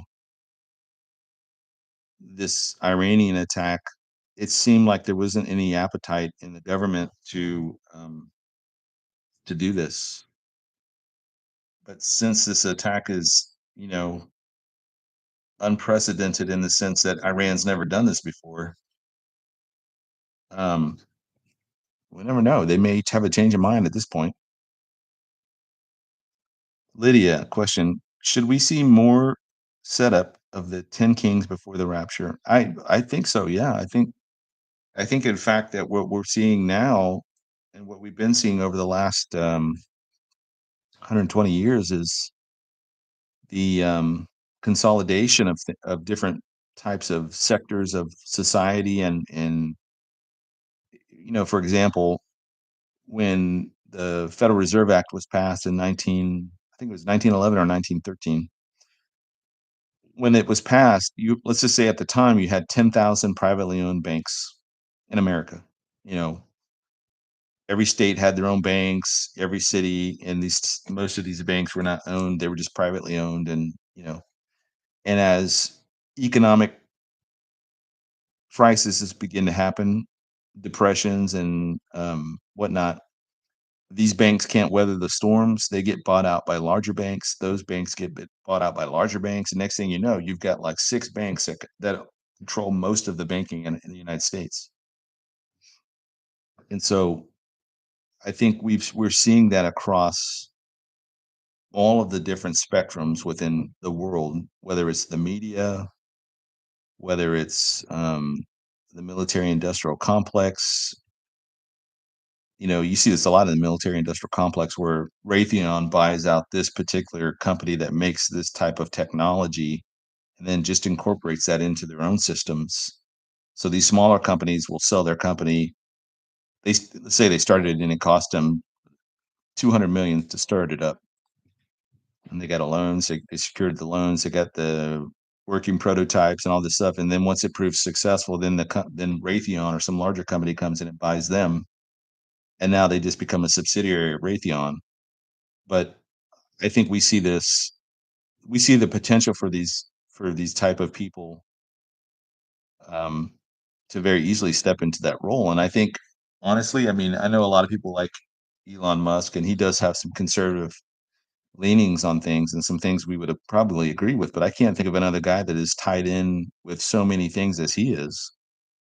I mean, I can't help but think he's not one of the 10 kings, even though on a kind of American conservative level, I do like a lot of the things he talks about because he's promoting freedom, he's promoting free speech, he's promoting even going so far as to buy the most popular social media platform in the world and then turning it around so that he could open it back up to free speech.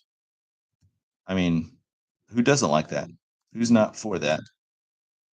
So I think there are guys like him, and there's probably a lot of guys we don't even know their names that are in positions like that that are incredibly influential and powerful. I used to think General Petraeus, the late or not late, but former General Petraeus was going to be one of those guys, and he may end up being one.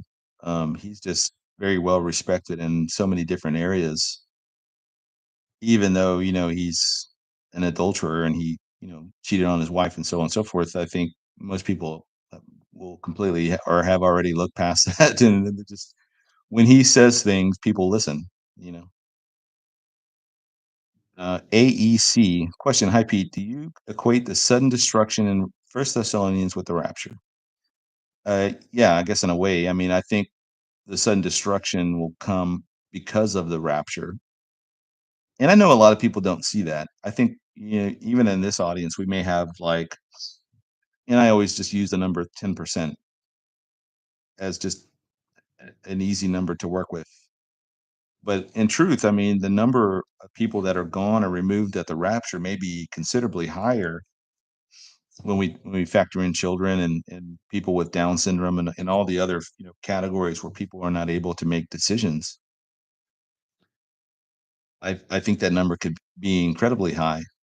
It could be 40, 50% of a population.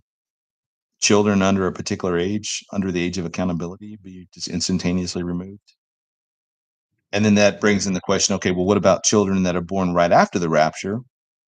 Let's say that the rapture happens, and then 9 months later, a woman's pregnant, and gives birth to a child that's born in this like gap period. Now, the reason that I tend to think that there is a gap and that the gap itself has, in my opinion, because the further we press into this, I think the shorter the gap becomes because it doesn't need to be as long. That's based off of a 2033 timeframe. That's based off with the second coming coinciding with the year 2033, which is like right at 2,000 years since Christ last time he was on the earth.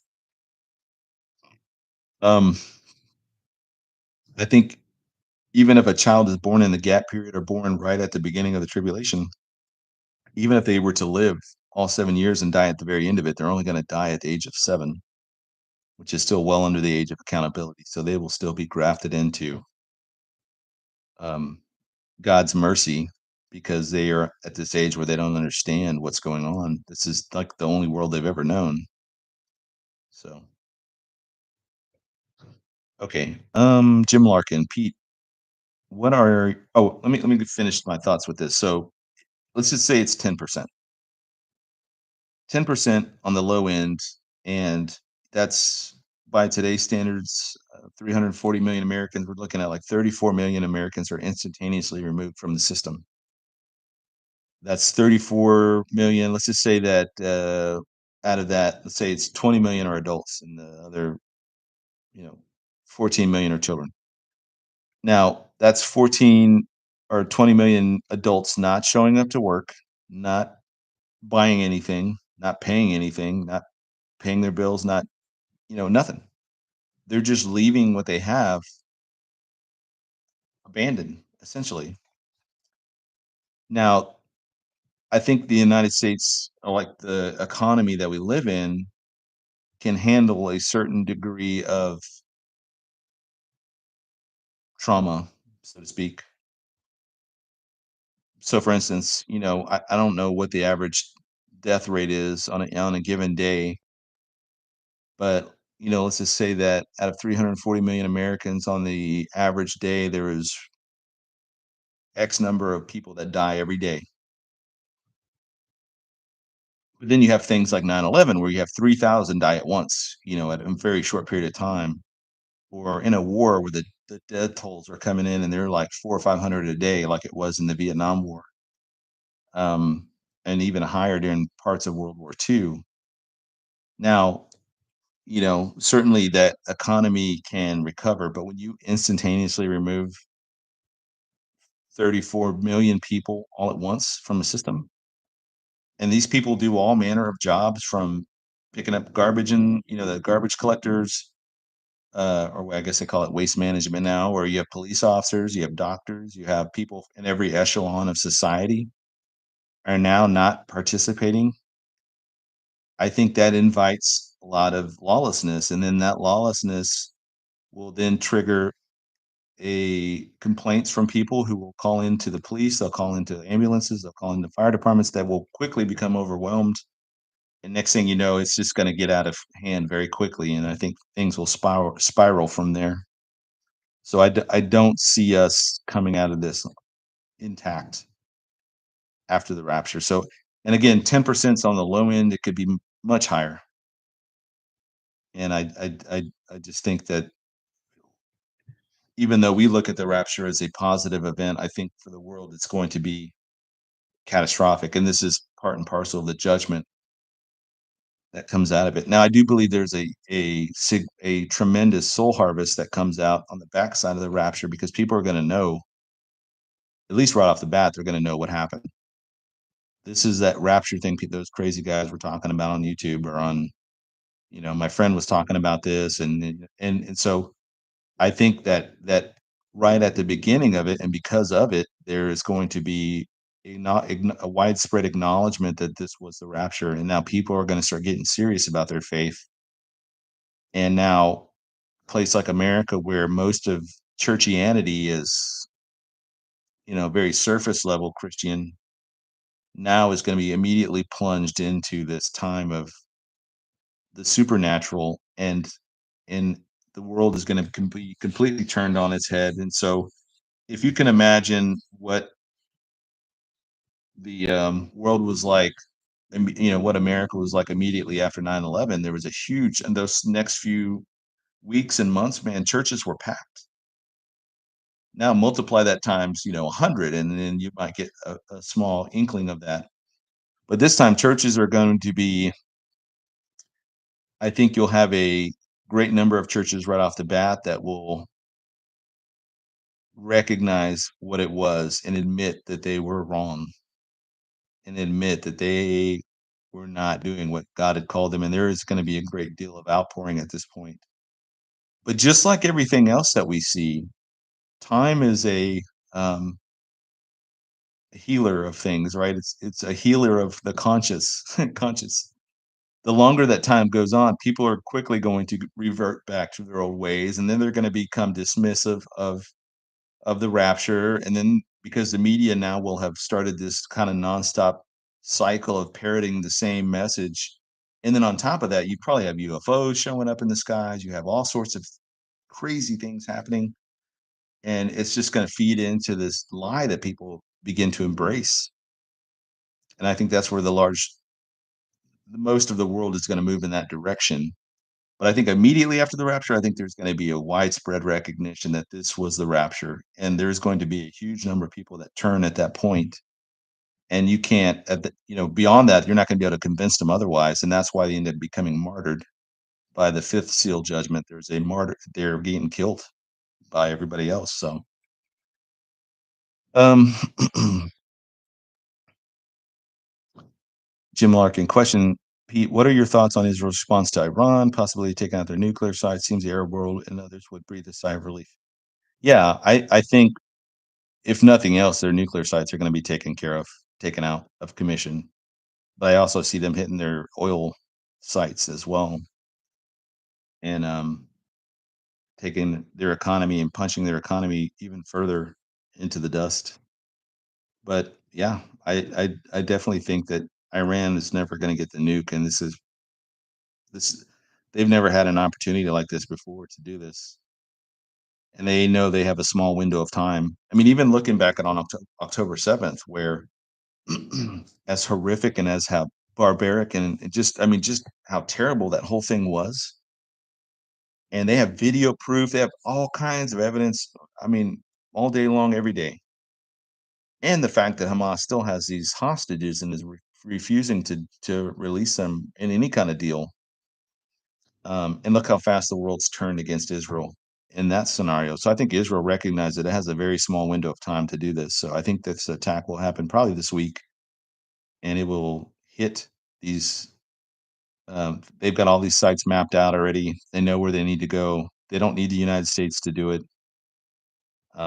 But at the same time, yeah, I mean, Saudi Arabia may be signing a sigh of relief, thinking like, okay, we're going to allow Israel to traverse over our airspace so they can take out our enemy. Because you got to remember, again, the Iranians hate the Saudis more than they hate Israel, and they hate Israel a lot. So, and I think Mohammed bin Salman is pragmatic enough to know that this is in his best interest to let Israel do what they need to do against Iran.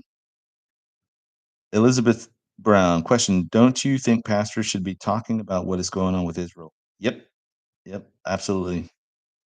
Most of them are not, because most of them have bought into this, whether hard or soft, bought into this idea of replacement theology, that the nation of Israel that's there now is not the real Jews. It's not the Jews from the Bible. They're just some new whatever iteration, because they bought into this belief systems of like amillennialism, postmillennialism, preterism, and and while Reformed theology gets a lot of things right, I think with it regards to eschatology, I think they completely blow it and promote these false eschatological positions that then delegitimize and diminish the significance of Israel today. And because of that, um, some may turn, but I think a lot of their hearts will become hardened against Israel, much in the same way that Martin Luther's heart became hardened against Israel back in the Reformation days. Okay, Lynette, question, maybe close, but uh, maybe if you see this, if they sacrifice the red heifer, do you think that might incite the Middle East even more? I when October 7th happened, that next day, October 8th, I got on Telegram and I did a live stream. I don't know if anybody watched that. And unfortunately, I didn't know this when I did it, but Telegram doesn't save those live streams. Once they're done, they're just gone. So I don't have a way to recreate it, but I made mention of the fact that I think, and I thought then, and I still think today, that the reason why we've seen all of this animosity come against Israel in this bizarre way that doesn't even make sense on any kind of level is because of these red heifers and because of Israel's desire to rebuild their third temple. And Satan is stirring up all of the enemies of Israel to prevent them from doing this in the hopes that he can still buy himself some more time, because he knows that this third temple has to be built. And he knows that Israel, when that starts to happen, he's down to just single digit years. He does not have a lot of time left. So he is trying to delay that as long as possible to prevent it from happening. But there's also a amount of free will in the humans to do what they want to do, even if they're under these Luciferian control, like Hamas. I'm sure Hamas, or I'm sure Iran did not appreciate Hamas jumpstarting this thing ahead of what their timetable was. And that's why Hamas has largely had to stand alone, because they they couldn't wait anymore. They just they jumped the gun, and they started this thing and started before Iran was ready, or Hezbollah or whoever. So now they're just dealing with the fallout from that. So I think at a spiritual level that they recognize.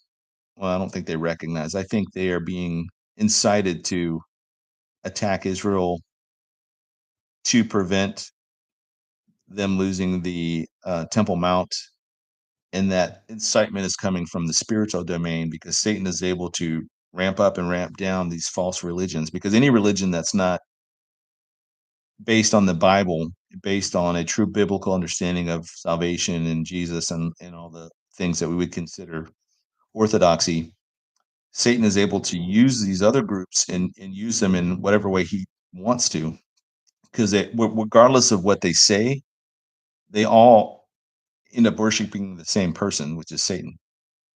Whether you're a witch or a Hindu or a Muslim or a LDS or whatever, any of these other groups that are not following a true biblical Christianity, they're worshiping the same master. All the other stuff in the front is just window dressing for them, for Satan. But if you look at, for example, like the Hindus, and you look at, say, the Buddhist, who we would traditionally think of as peaceful, there's a great deal of violence going on right now in India against Christians by both of those communities. They do not tolerate Christians. And so Satan can ramp those things up and down as he sees fit. But I think, somebody had asked Lee this a few weekends ago in Colorado. He's of the mind that um that the world would largely not be persecuted, at least in the West, because Satan knows that when a church begins to feel that persecution, it begins to spread like crazy, like a wildfire, just like it did in the Roman era, the Roman times, back in the Roman days. And so where we are today, we're in this kind of lackadaisical, apathetic stage, Laodicean, whatever you want to call it. And he's got the church in America right where he wants it. So he does not want to turn up that persecution thing to the red, because he knows that the true church, will then begin to spread out, because persecution causes the church to spread fast like a wildfire, and he doesn't want that. So I think in the West, he's got us dialed way down, and we are not spiritually attuned to anything. But in the East, where people are still spiritually attuned to everything, and dreams and visions and things like that mean things over there, and people are very much in tune with the spiritual world, then he can turn on the persecution, because he's got the bulk of the population there that can suppress the information about it from the rest from leaking out. But I do think that the red heifers, the introduction of them, and not even just that, but I think this goes back even to, like, say, um, 2017, with Trump recognizing Jerusalem as the capital, eternal capital of Israel. I think from then on, I mean, we've seen this nonstop kind of pressure being put on Israel, in particular against Netanyahu, and just all the political instability they've had over there in the last few years. I mean, think about how many elections they've had in just a short number of years.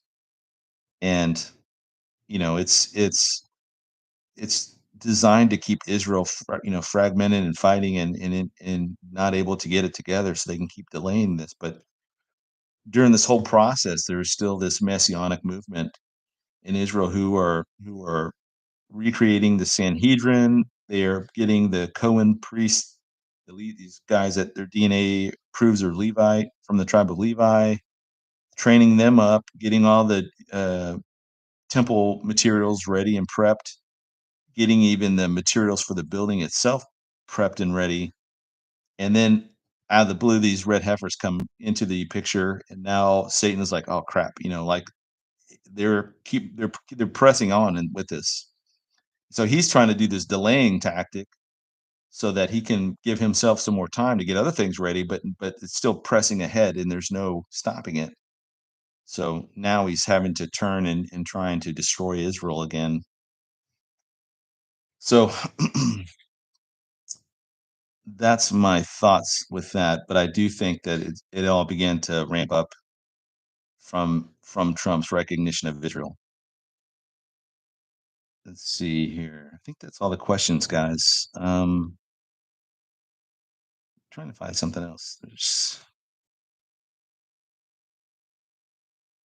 Here's one from Matthew. It says, "Church I fellowship doesn't believe the rapture. They're amillennial and replacement theology. Do you think these issues are worth finding another church for?" Well, I mean, if you can. I mean, for me, I'm in that situation now where they're amillennial, and um, they don't really talk about Israel at all, so that I couldn't. It's hard to say what they think in terms of replacement theology. But since they dismiss them kind of out of hand, I assume that they believe that they are Israel, and for me, it's not pragmatic for me to leave the church I'm in now. So I'm working within the church to, I see it as my own mission field in a way, where I'm talking to individuals and saying, well, what do you think about this? What do you think about that? And when I do get the opportunities to share, like in a class or whatever, I present a pre-millennial, pre-trib dispensational perspective on what it is. And I can see the light bulbs in people's eyes begin to turn on. And I say that without saying it. I don't go and say, well, as a dispensationalist, this is blah, blah, blah. I just give them the biblical response to something, um, in a way that they've probably not ever heard because they don't look at it from a dispensational perspective. So, but if you can, I would say I'd go to a different church in my area, but they're not, as far as I know, there's no other churches that even talk about this as well. So it doesn't really matter. At least where I live here, I'm working within the church I'm at now and trying to wake people up. So I guess it just depends on your situation, you know.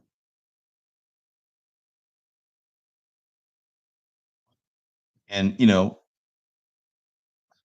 it's hard. It's hard to you want to. Um, well, let me say this.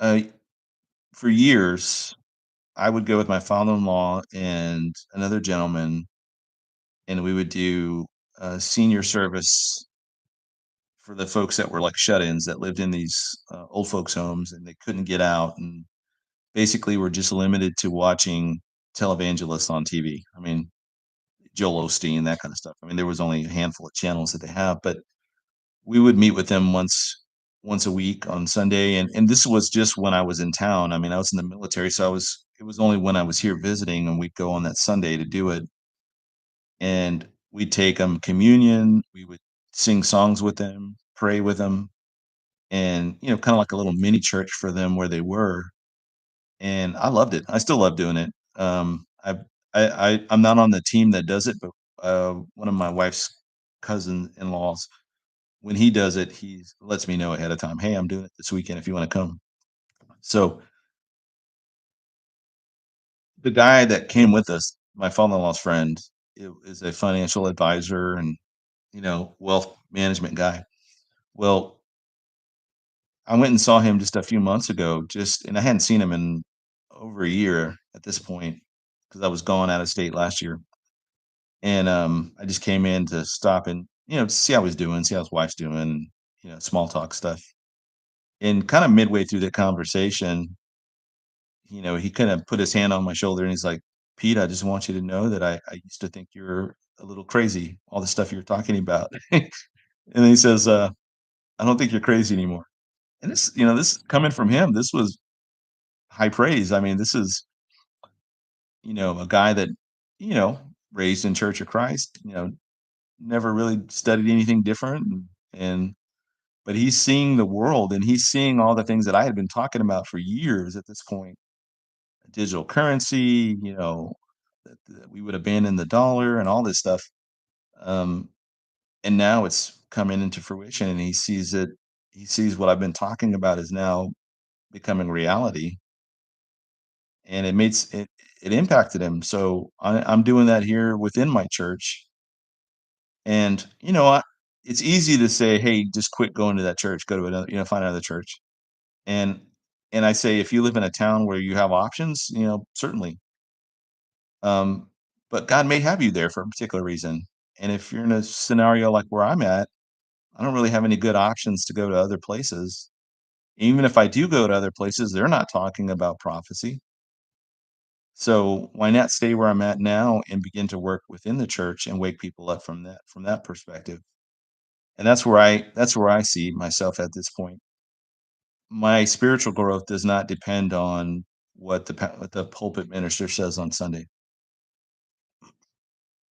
Rather, it's come from self-study, from meeting with other like-minded believers and really digging into the word to see what's being said is, trying to make sense of it and try to be like the sons of Issachar there in, I think it's First Chronicles 12:32, if I'm not mistaken.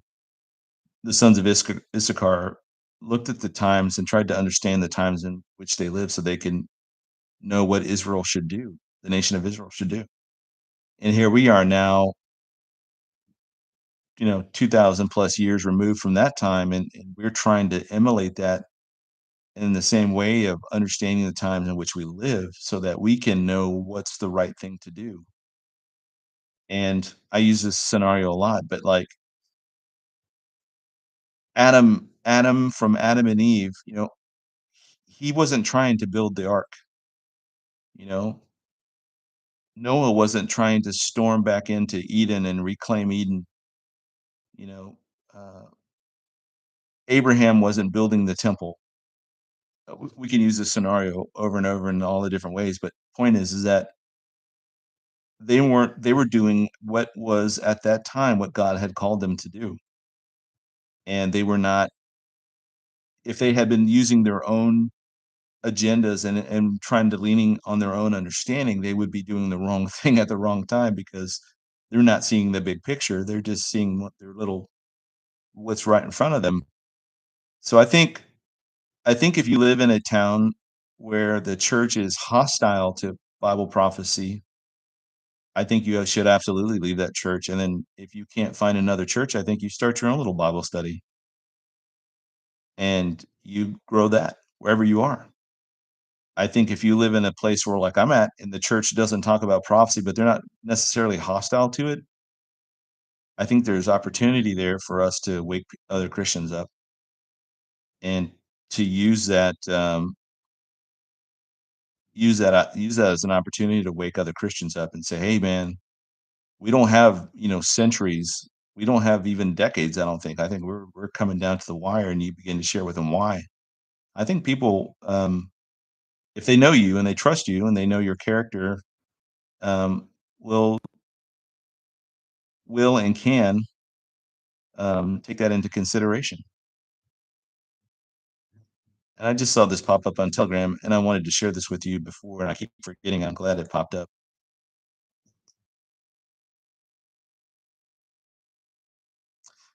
Do you remember the guy, Senator John Fetterman from Pennsylvania? He's the one that beat, oh, what's that guy's name?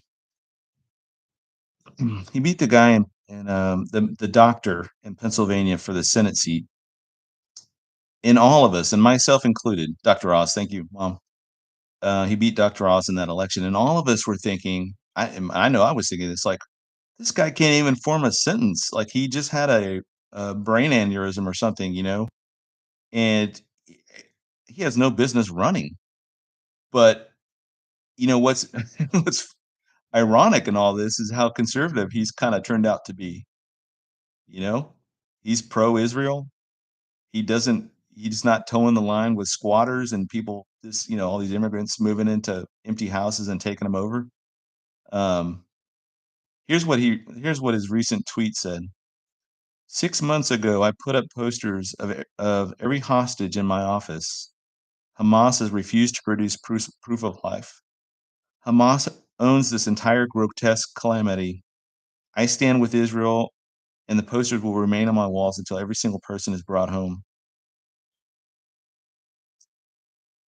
Dude, complete shocker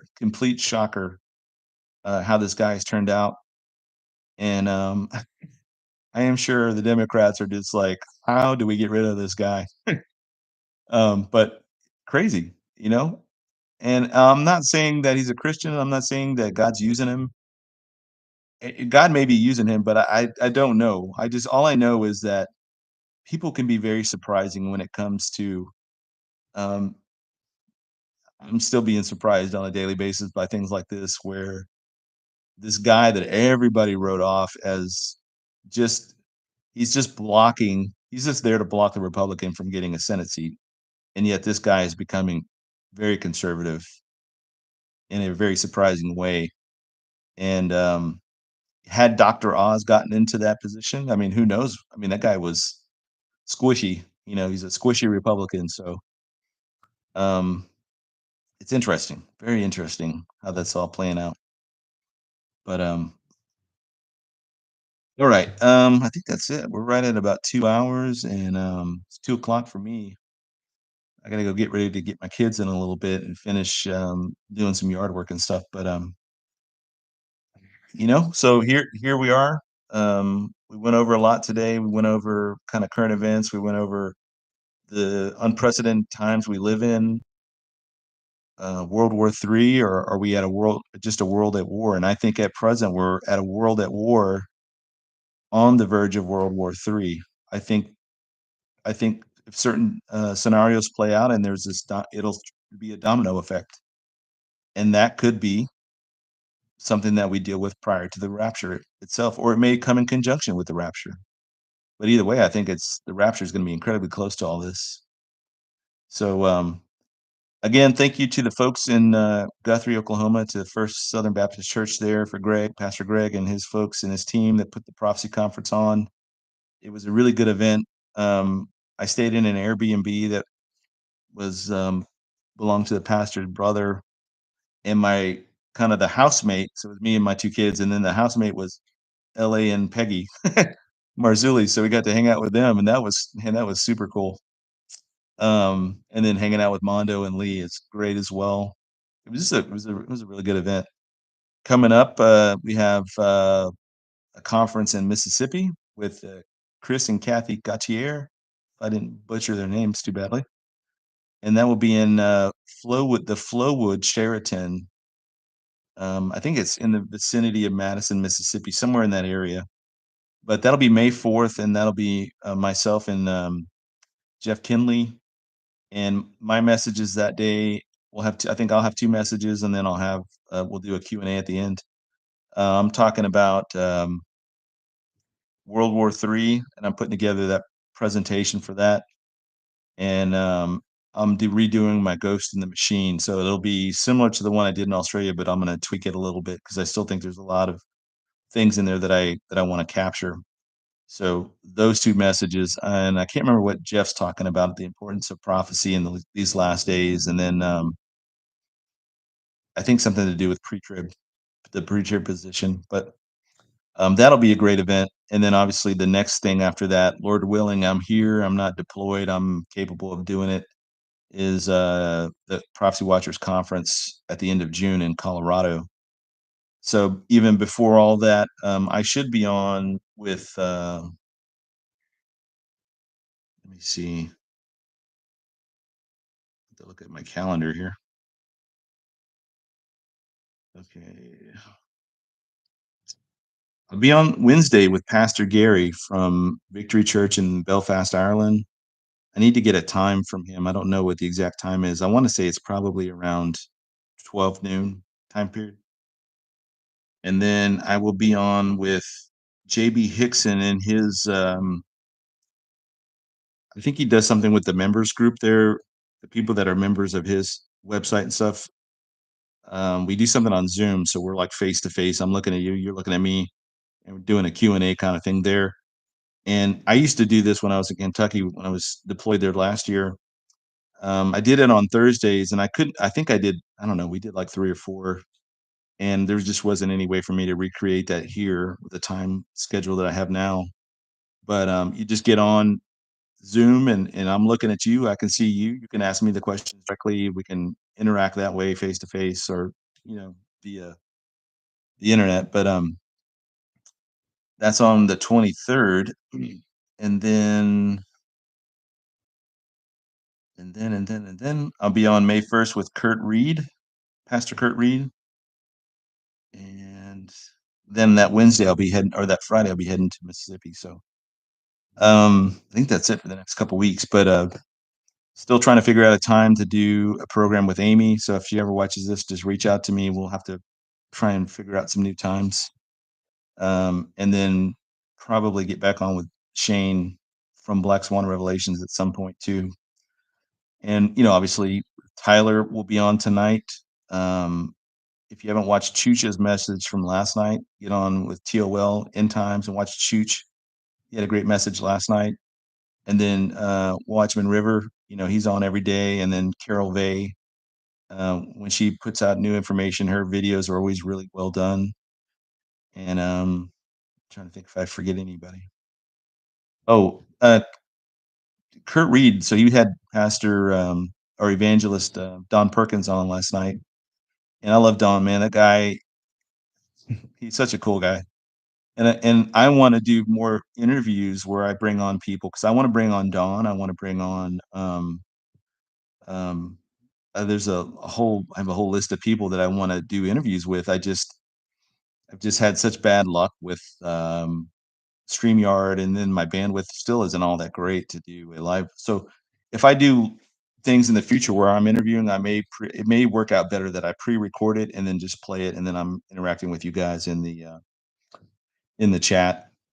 I control myself in the chat. So yeah, check out those guys. Obviously, Tom Hughes, um, Billy Crone, Brandon Holthouse, JB Hickson, Lee Brainerd, Jan Markell, and if you haven't got on JB Hickson's podcast, he's put out some really good stuff on his podcast. I'd like to go just to doing podcasts, but right now I don't have the bandwidth. Ty Green, thank you. I don't have the bandwidth to do all the stuff I want to do, plus work and all the other junk I got to get going on. So I'm a one man band here, so I do what I can when I can. And so far, Monday days have worked out pretty well. Friday on Rumble is kind of hit or miss for me because so much happens on Fridays. I may have to move that to a different day, maybe like Thursdays on Rumble. That may work out a little bit better. But John Holler, yep, thank you, Jill. Pastor Brandon, I was a little worried about going to Australia and New Zealand to be completely honest, with Billy Crone and Brandon House because they're so intense, they're so, you know, they're very intense people. And I'm just not that way. I get along great with Tom and John Prescott. They're down in Australia, and Ken Michaels. I'm kind of pretty laid back guy, but the few times I had interacted with Brandon and Billy, I'd always got that impression they were very just like very intense people. But in reality, they were very chill to hang out with and cool, and we just talked, and it was great. Great people. And man, you guys are remembering everybody good. Britt Gillette, yep. I don't follow Monkey Works at all. I know he does a lot of geopolitical stuff, but like I just have to reserve that for another time. I don't have anything negative to say. I just it's how he does things. Okay, it's good. Pablo Francini, yep, yep, another great resource. Andy Woods, um, Vindog. Now, I'd like to have Vindog on at some point. I don't. Again, I'm. It seems like every time I get on guest and stuff, I either drop off or they drop. It's just I don't know. It's amateur hour with me when I do that. Um, Shenandoah Monkey doesn't do props. Yeah, he does more like tracking and things like that. I mean, you can get software to track flights and all that, and that's okay. I mean, I think he was the first guy, to my knowledge, he was one of the first people to kind of unambiguously identify the U.S. as being involved in the destruction of the Nord Stream pipeline. Like, I think he was one of the first people to say it out loud. And he had not only did he say it, but I think he had a way to prove it based off of the software stuff that he uses. But like for me, I don't know. That just doesn't. I guess from I'm a as an officer, just years of just looking, not just looking at the data, but looking at the whys. Why is this happening? Looking at the cause, looking at the potential consequences and outcomes and the strategies and I tend to get more into that in those kind of weeds. So nothing against what he does. He does a great job at it. He's very good at presenting that material, and if people like that, that's all the better. Um, who else am I missing? Wretched Watchman, yep. And Allison says, "Are we not blessed to have so many good teachers?" Yes. Who would have thought, right? At a time like this, I think, honestly, I think this is this open door. We're in this open door time period where, at the same time that all of these churches are closing their doors, and especially since 2020, their doors closed and they never opened back up again. Think about all the missions around the world that were tied to those churches, and now those churches are closed. That money's not making it to the missions, and now those missions are closing down. And at the same time that this is going on, God has opened up this other door, social media, and here we are together talking about pertinent events as it relates to Bible prophecy, and people are from all over the world here, all of and people from all over the world will watch this. And I can't think of another way to explain it than God has opened this door, and He's not going to allow this door to shut until He's ready to shut it, which I think will be at the rapture, maybe shortly thereafter. So, who else am I missing? Jack Hibbs. Yep, yep. Jack Hibbs is an amazing teacher. David Jeremiah. Uh, that guy is. I love David Jeremiah. Um, Barry All. Now, I am not a huge fan of Barry All, and nothing against him personally. I don't know him. I mean, Tyler knows him. He's friends with him. He says he's great people. I don't discount that at by any means. I don't even discount what he teaches. It's his how he teaches. I just and I told Tyler this. I could not get into it. I just I I couldn't do it. But some people he may be that's their cup of tea, and I'm good. More power to him. David Tall, yes, he does the Bala Balagal. I can't remember the name of his channel. I've been meaning to call him at some point and just connect with him because he's another military guy like myself, and but he's a good source of information with Israel. David Tall, Don Koenig. Obviously, if you go back and read his articles, man, that guy was way ahead of his time and very profound. He's still alive. I I think the last article he did was maybe back in July of last year. Just and he came out and said, "Hey, I'm still alive." uh, yeah, got a minute. I don't watch him a lot. I'd be honestly, like, in all transparency, if people were really, like, hyper focused on and I'm not saying God a minute is, I'm just saying in a general sense, like, if they're focusing on, like, Rev 12 sign and you're getting into the weeds on I don't really care about that, and I'm not knocking him. That's just not my cup of tea. Um, Amir Sarfati, yeah, Amir obviously a trusted source of information when it comes to Israel. I don't think I agree with him on a lot, not a lot, but there's things that we disagree on. Um, he's very opinionated about what Psalm 83 is and what it isn't. Like I would disagree with him there, or the significance of the red heifer. So there are things that we would disagree on, but I think in general we tend to believe the same things and overarching things. David Reagan.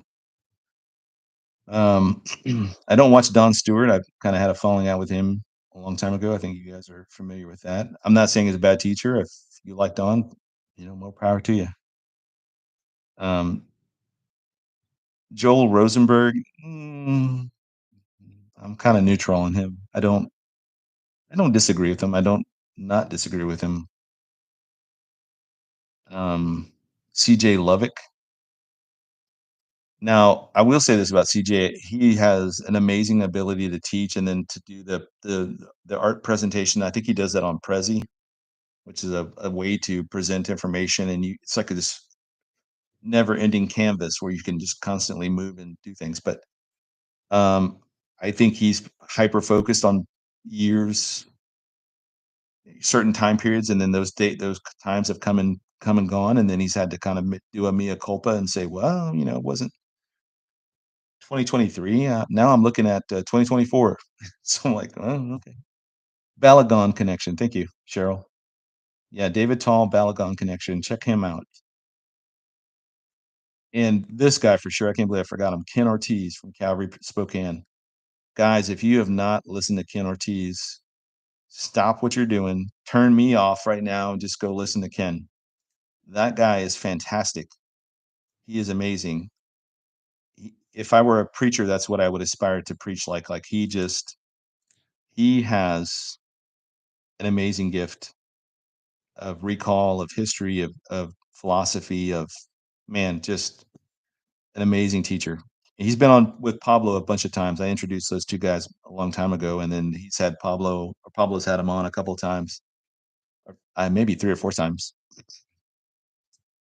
Um, JD Farag as well. Now, I mean, JD gets passionate about things, and I think there's probably some things I might disagree with him on in terms of not necessarily biblical things, but geopolitical things. I don't want to say what they are, but I love JD. I think he's an amazing pastor. He has a great heart for the Lord and very much in touch with the Holy Spirit in a way that a lot of pastors aren't. And I'm not knocking that. I'm not saying that the other pastors are not. I'm just saying like being a Middle Eastern man and coming from that part of the world, you're very much your passions run very close to the surface. You know what I mean? Um,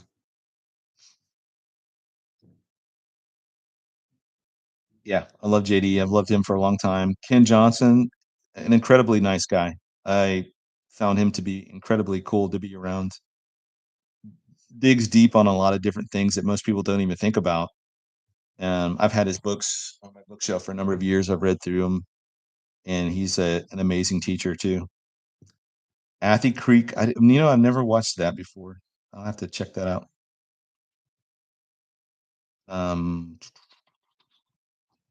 what is Ken Ortiz channel?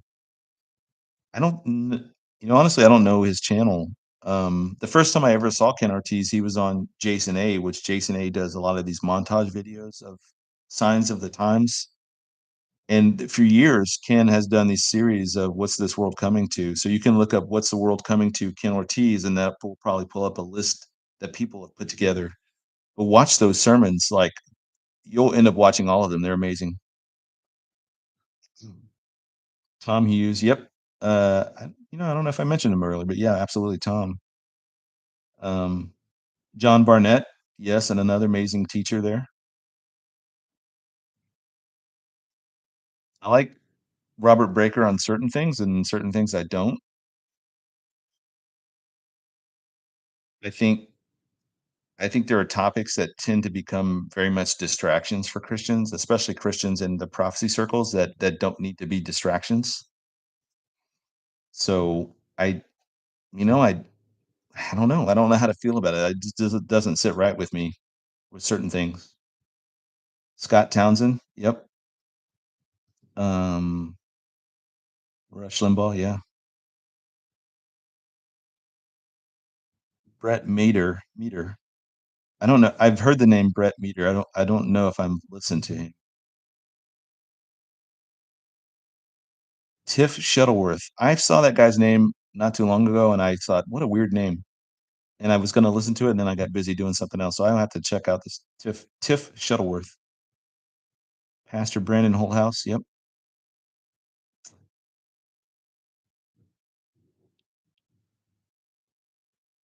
No, Dr. Barnett, Lisa is solid, man. That guy is legit, man. He is a scholar. Oh. Um, so this guy was with us. Well, he was there in Colorado when we did the conference a couple weeks ago. Lee Brannard and myself and Steve Schmutzer. But he's going to start sharing duties. Steve is going to start sharing duties with Dan Starcevich, who is an amazing scholar as well. So his website is theofaith.org, if I'm not mistaken. Let me see, Dan at Theofaith. And then his YouTube is Theofaith. So if you've never met Dan or heard of Dan Starcevich, that guy is amazing. Amazing. Check him out. Um, I great in person. I followed him for years prior to going to Fort Collins to speak there, and then Dan's in the audience there, and Steve's like, "Oh, yeah, Dan's gonna take over. Do you know Dan?" I was like, "Oh, I know who he is. I've never met him before, but yeah, no. Dan Starcevich, Theo Faith." Um, somebody else says something here that I wanted to catch. Prophecy Pros, Todd Hampson and Jeff Kinley. Totally recommend those guys. Moments Divine said, I started out listening to Tiff, too liberal for me. Yeah, I don't know anything about Tiff. I would have to check him out. Kathy Creek. Okay, Renald Showers. Yep, that guy's amazing. Um, who else we got here? John. I like John MacArthur. I think he is. I mean, you just gotta. I can listen to certain sermons from him, but I don't want to listen to him all the time. And it's not. It's just how he teaches, and it's not personal. I mean, I guess it is personal. It's like a preference. It's not anything I disagree with him necessarily. Jason Lyle. Don't know who that is. Joe Reddick. I don't know who that is. Mark Driscoll. I've heard the name, and I'm wondering if it's the same person that I'm thinking of. Obviously, Chuck Missler. Robin says Jesus. Of course, Jesus. I mean, the Bible. That's like I asked the question the other night, just in joking. I'm like, if you're at the wedding supper of the Lamb and you can sit next to two people, who would you sit next to? And it can't be Jesus. Obviously, we would all sit next to Jesus. But let's just say that you're down on the end of the table and you got to sit next to somebody. Who's it going to be? Or who do you not want to sit next to? Maybe a harder question. Tony Evans. I don't know him. I've never listened to Tony Evans. I have a hard time. I can't even remember who that is. Pete Garcia. I don't know who that guy is either. Sounds weird. Skip Heitzig. Skip. Yes, I've heard he's good. I've heard some messages from him. Jan Markell, of course. Derek Prince. Now, I will say this about Derek Prince. You can look on YouTube, just Google it after this or whatever. He had a come to Jesus moment at the end before he died, several years before he died. And he recognized the error of his ways, repented, and then brought Chuck Missler on board and basically sat under Chuck Missler for the last few years of his life under his tutelage and said, teach me because I clearly don't know anything. And I thought it was incredibly like humbling moment right there, but he seemed to be very sincere. Um, Vadi Bakum, I think Vadi is, if I understand, he's Reformed theology. Mark Driscoll, no. Mark Hitchcock, yes. Yes, I would agree. Mark, Hitch, Mark Hitchcock is an amazing teacher.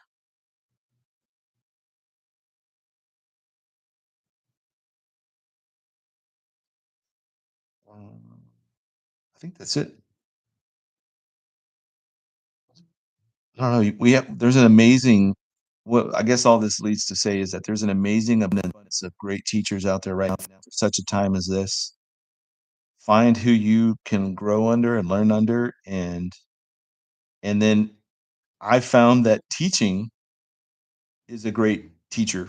When you teach a subject, you will become well versed in it. When I have to write an article about something, I spend an incredible amount of time thinking about this and researching it and looking it up and so on and so forth. And I would say that if you have the opportunity to teach, again, if you don't have a church in your hometown or you don't have a church I mean, of all the churches that are hostile to Bible prophecy, I would start my own little group together. And I teach my children. I had somebody ask the question the other night in Oklahoma, like, how do you teach your kids about this stuff? I mean, if you have a kid and they realize, hey, the world's coming to an end, and how do you present that to them? And I think, use the tools you have available. I like to use Minecraft as an example because they're all familiar with Minecraft. The world we live in right now, this is like survival mode in Minecraft. You get one life. You have to feed the guy. You're limited to, you can only move on the ground. You can't, you know, fly or, swim underwater forever. And But in creative mode, which is there's 2 modes in Minecraft. You have survival mode, and then you have creative mode. You're in one of those 2.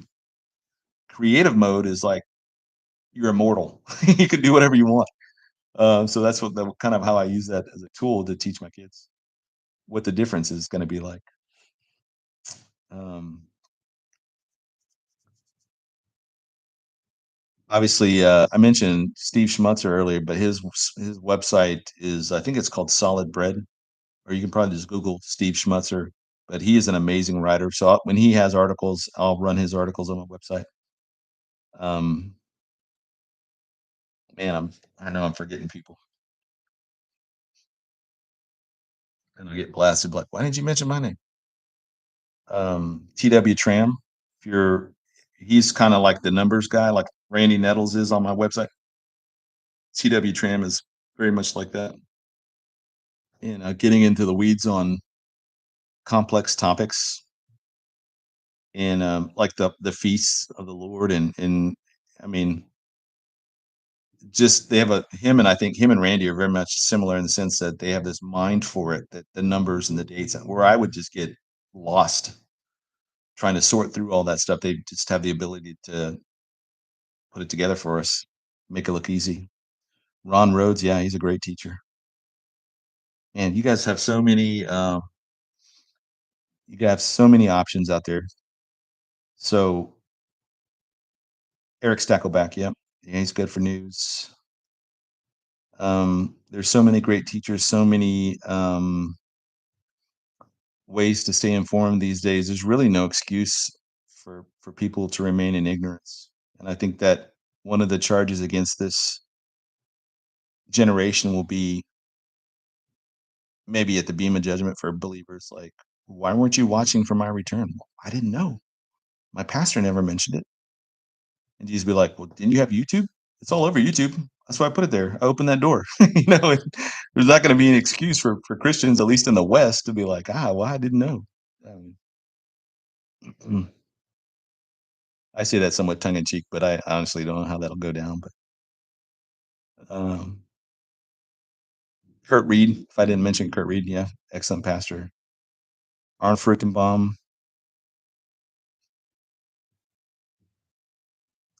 You're right, Sarah. Jesus could say that. He could say, "Hey, man, I opened this door for social media for you guys, and there's really no excuse."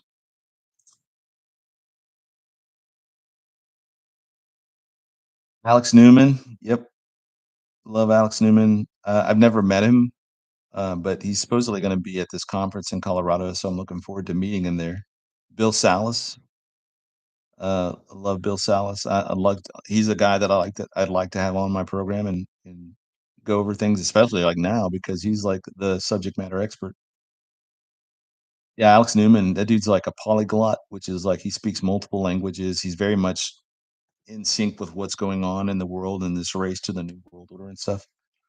Um, I even like I know this is gonna sound a little bizarre, but I like Perry Stone at times. I don't agree with everything Perry Stone teaches. I don't even agree with how he teaches a lot of things, with but he comes from the charismatic circles, but he also he'll make some points on things. I'm like, wow, I've never thought of that before. And he'll look at it from a completely different perspective. So Paul Begley, I don't think I've ever watched him. I know I guess he's from a few years ago. He was kind of popular or well known. I guess I could just say he's before my time. I didn't really get into him, but um, yeah, Carol Vey, Augustine absolutely was instrumental in the creation of amillennialism. So he's able to, and Perry Stone's got a huge audience. So when he's able to say that, that gets out to a lot of people. Um, but no, I think I agree with Perry on a lot of issues. Primarily prophecy. I think he's pre-trib and he sees but he's just got a kind of a cool way of looking at things sometimes, and it's cool to see how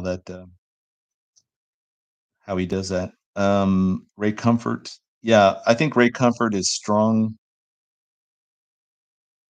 in certain areas, and the other areas I don't agree with him. Obviously, prophecy. I don't think he touches upon prophecy at all. For him, it's like even not an issue. And interestingly, because he had Kirk Douglas, not Kirk Douglas, Kirk, the guy from Growing Pains, Kirk. Ugh, what's his name? Cameron. Thank you. Kirk Cameron on his. They were partnered for a long time, and Kirk was on Left Behind. I mean, Kirk. You go to his ministry page now. He the no mention of prophecy at all. Like he doesn't touch on it. It's just, he completely avoids it. So it's sad. L.A. Marzulli. Yep. Steve Quell. And I think I love LA. Don't get me wrong. I mentioned earlier we hung out together. I love him and his wife. And LA would admit this himself. Be like, there are things that are in my wheelhouse, and there are things that are not in my wheelhouse. So I think those things within his wheelhouse, he is the expert, and I pretty much can trust his judgment. And I trust his judgment on when it comes to like paranormal stuff. Like implicitly, I trust his judgment because he immediately that I played that video for him from that voice in my room. And before we had even started, he was like, "Wait, let's pray over this because I don't want transference to be an issue." And I hadn't even thought about transference, but that makes a lot of sense.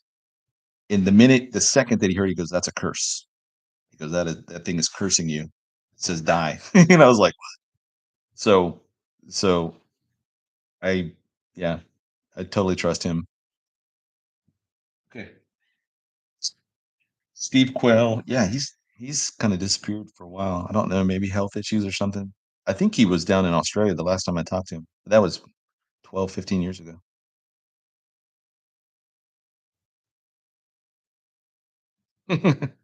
Glorious. Yeah, I've done that too.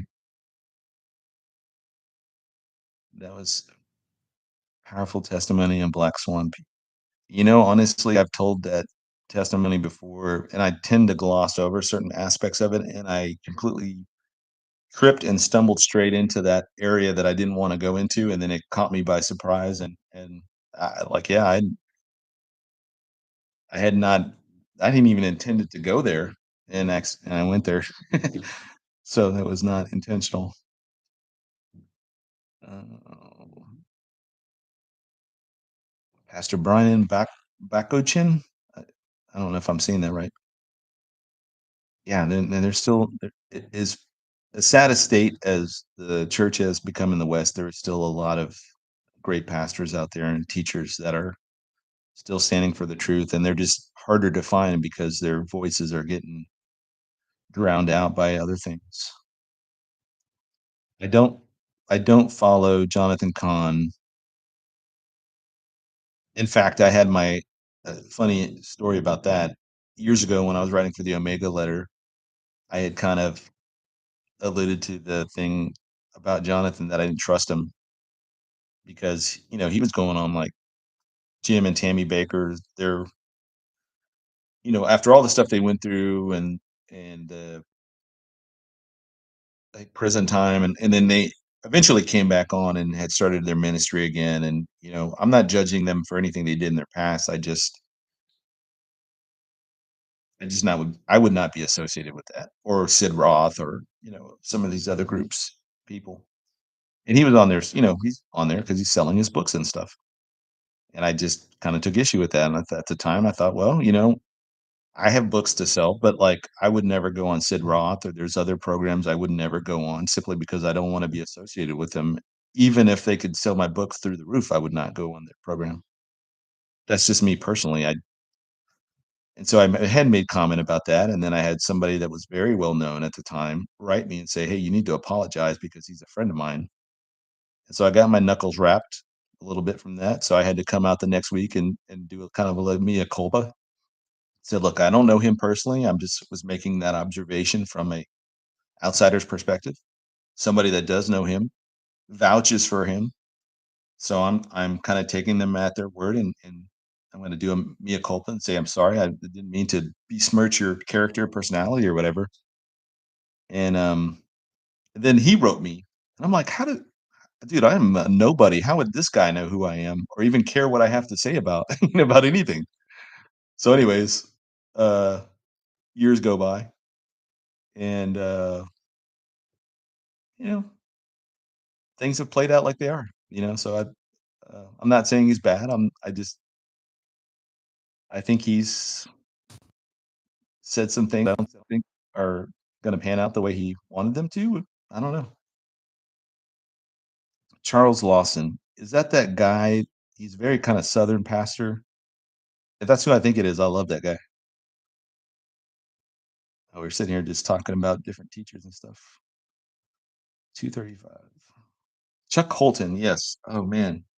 Thank you, Allison. If you have a chance to check out CBN, subscribe to that channel because they do pretty good, broadcasting when it comes to Israel and stuff, but one of their correspondents is a guy named Chuck Colton, and I think he has his own channel too, but he's a he's always, like, in the middle of something, some kinda hot spot or whatever, but from a Christian perspective, like, he's good. He's a good,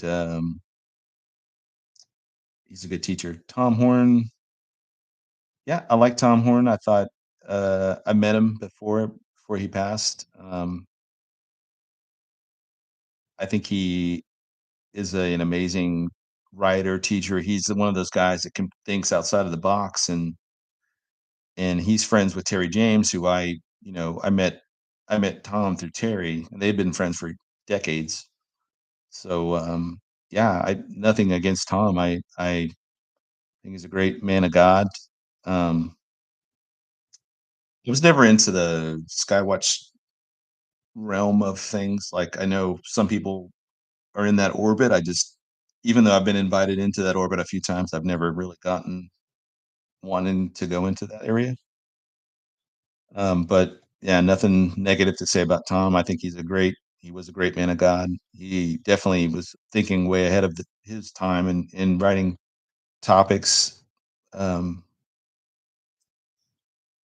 that were intriguing to say the least.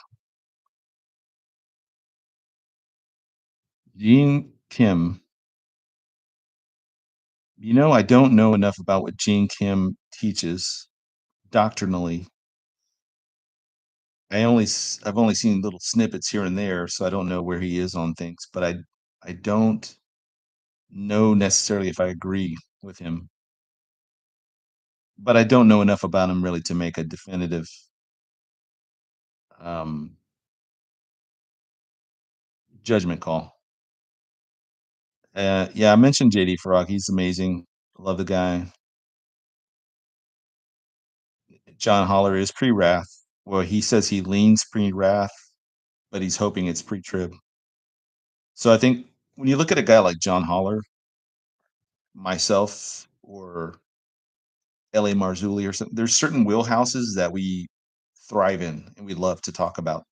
These topics which are kind of our specialty.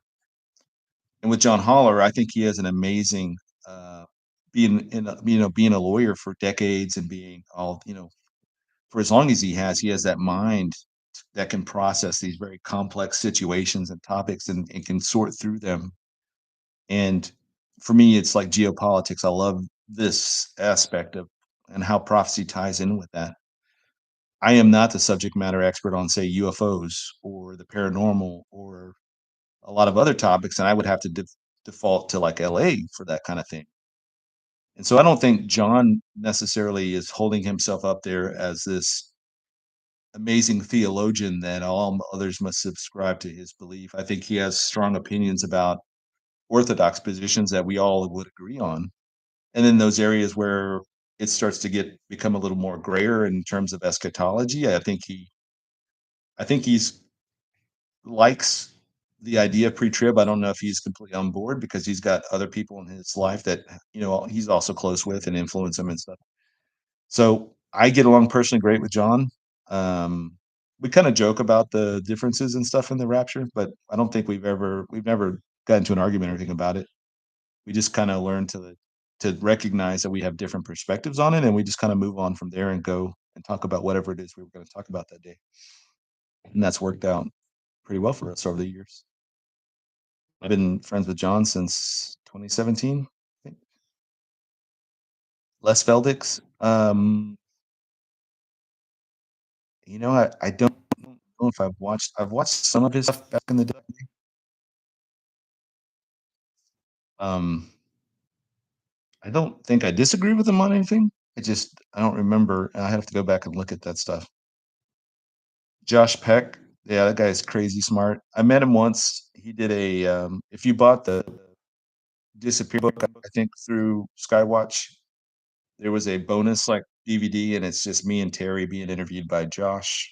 I think, or no, I don't know if Josh was there filming it, and he was there filming it, but I can't remember if he was involved in the back and forth. But I think it was just Terry and I. Carl Tykrib, yep, the guy again. Like his wheelhouse is going to be like watching the formation of the one world religion and how paganism is being brought, through the United Nations, and he has a that's that's what God has opened that door for him in a way that it's not open to me or to other folks. So a solid teacher, solid believer. James Kadish. You know what? I don't think he's a bad preacher. In fact, one of the sermons that I've heard him do before was amazing.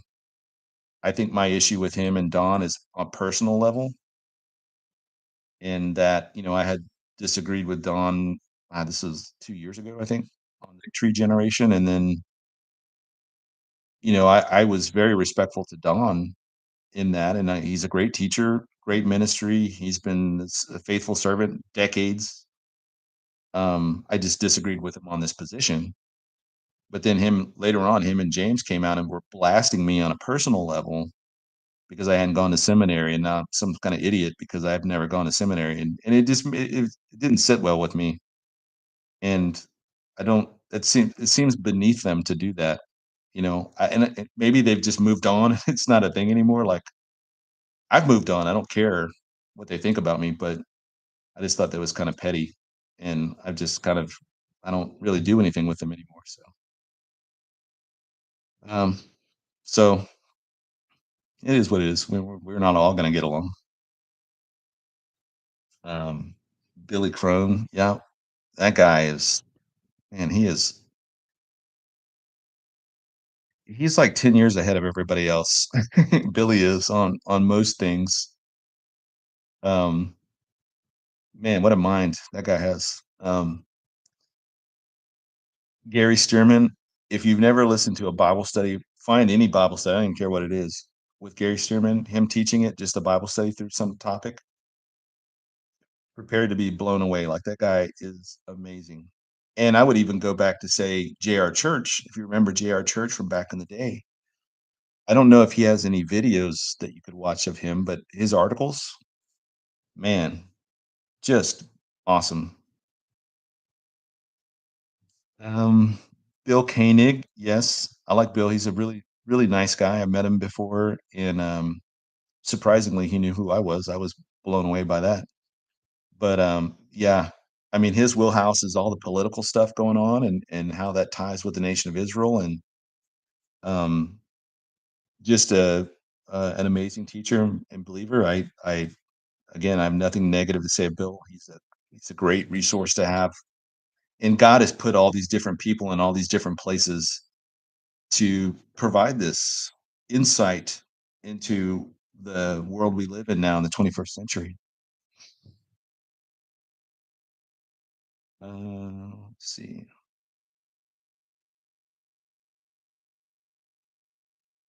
Let me just say this too, while we're kind of on the subject of it. There's going to be, and you've seen this and you've witnessed this already. There's going to be teachers and guys and personalities in our community that are not going to agree on particular topics.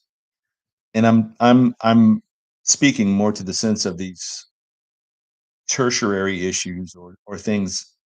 They're not orthodox, right? We're not disagreeing on the Trinity. We're not disagreeing on the pre-trib rapture. We're not disagreeing on the deity of Christ or the inerrancy of Scripture. And none of those major issues. We're talking about other things. Like how do we interpret the signs, or uh, responding to criticism from other people, and even constructive criticism or criticism that's not attacking them ad hominem. It's not attacking their personally. It's maybe attacking or addressing an issue, and people just are not going to all get along, and that's just part and parcel with being human. You know, um, I don't know. It's how it is. Damon Duck, yeah, man, that guy is awesome. I met him once years ago at a conference in Dallas. I don't remember the year. I think it was the same year I met Chuck Missler, 2013 or 2015, somewhere there. Just very cool guy. And I reached out to Damon in the recent years and said, "Hey, do you mind if I run some of your articles on the website?" And he's like, "Oh, absolutely." So yeah, um, Jonathan Brentner, another great mind and just another solid human being. I mean, he is just the nicest person on the planet, but he's also just gentle and incredibly smart, incredibly well thought. He thinks through all these issues, and a great writer, a great speaker, and terrific Christian. Jeffrey Grant or Grant Jeffrey, Grant Jeffries. Yeah, another one of those, 10-pound brains, 20-pound brains. With Grant Jeffrey. Somebody had mentioned earlier Jack Kelly. He was one of my mentors. Jack Kinsella from the Omega Letter. Greg Laurie. I like Greg. I thought it was pretty cool that he could bring in Alice Cooper, and Alice Cooper, I guess, has had a come to Jesus or come back to Jesus moment in his life, and somehow he's tied in with Greg over there in California. John Froelich, Freilich. I don't know if I'm saying his name right. It sounds familiar.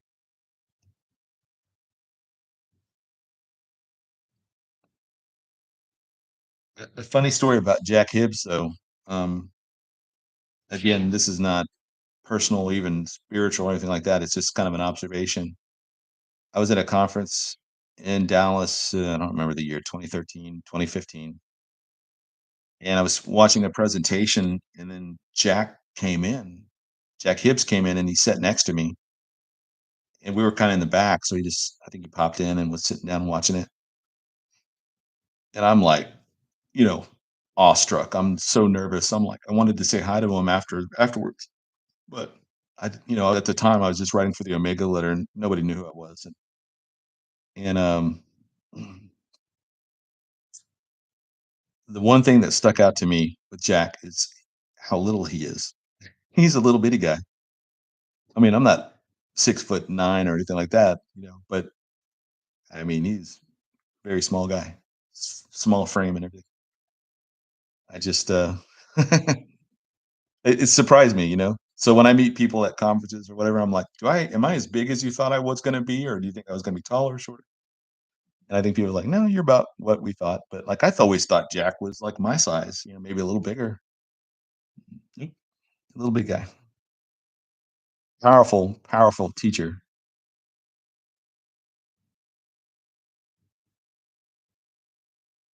Gary Hamrick. I've heard that name before. I don't know if I remember him. Chuck Smith. Yep. I mean, look how many lives Chuck Smith has touched and impacted.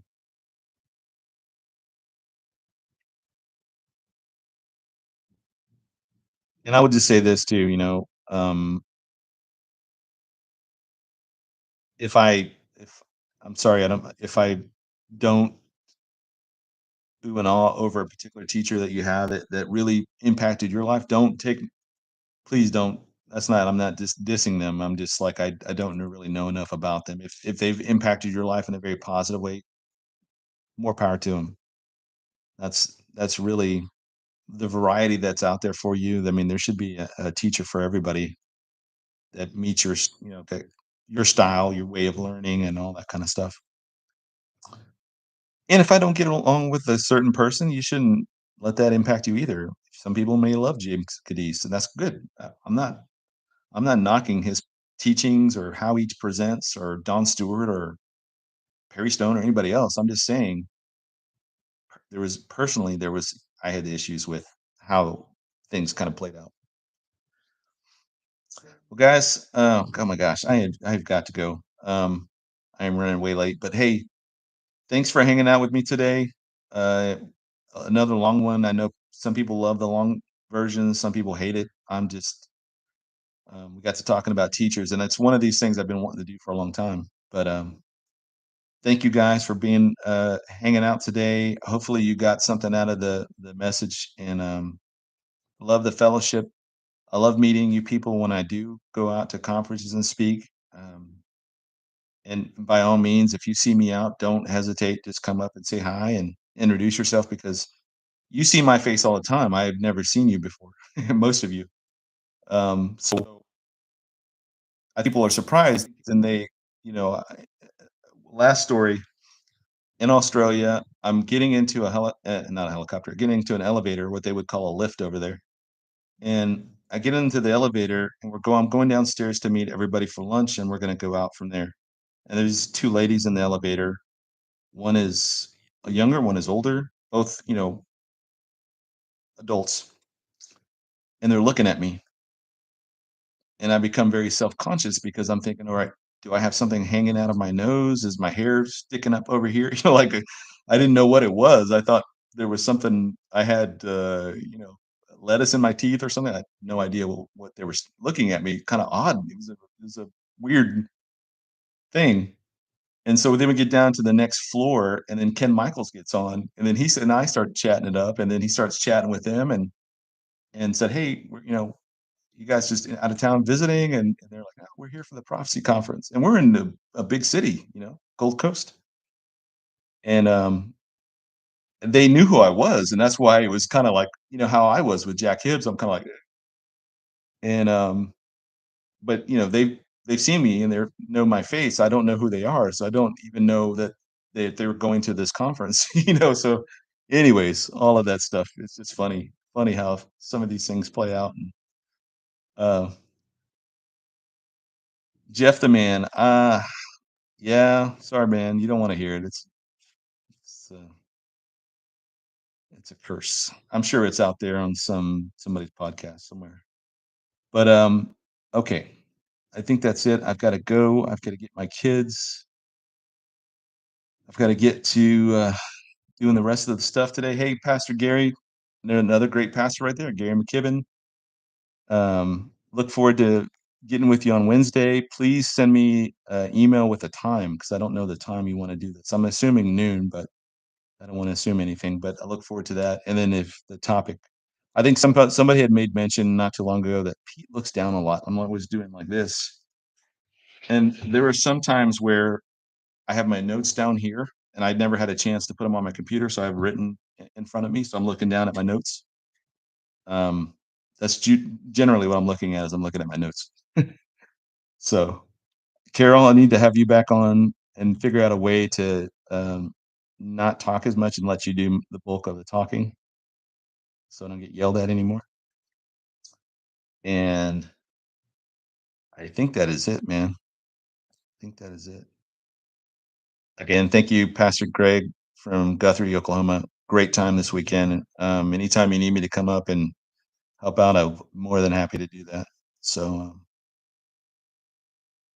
it was a really cool weekend. I'm looking forward to the one in Mississippi coming up. So looking forward to meeting people there and hanging out with Jeff Kinley. And I never met Jeff. I just talked to him the other day on the phone for the first time. So seems like a decent guy. And okay, got to go. I'm going to keep rambling on here. Thank you guys. God bless you. Let's pray our way out. Dearly Father, Lord, we just thank you for the time together. We thank you for the fellowship. And even if it's in this manner, Lord, we're still meeting, getting together with like-minded believers. And we just long for the day for you to come and take us to be where you are. And Lord, I pray for everybody here that you would bless their time, bless their energies, that you would get them focused on the important things if they're not already, and open doors for them to share the gospel. I pray that if there's people that have needs, whether it's financial, medical, relationships, business, whatever the case is, Lord, you know our needs before we know them. And I pray that you would be there to be there with them and through them through those situations. And so, Lord, I just thank you again for this audience. I thank you for the time with them. I know time is valuable. Lord, I hope this encourages and equips us to go out and share the gospel and be more vocal about our faith because the time is drawing close. And we just thank you for sending your son. In Jesus' name, amen.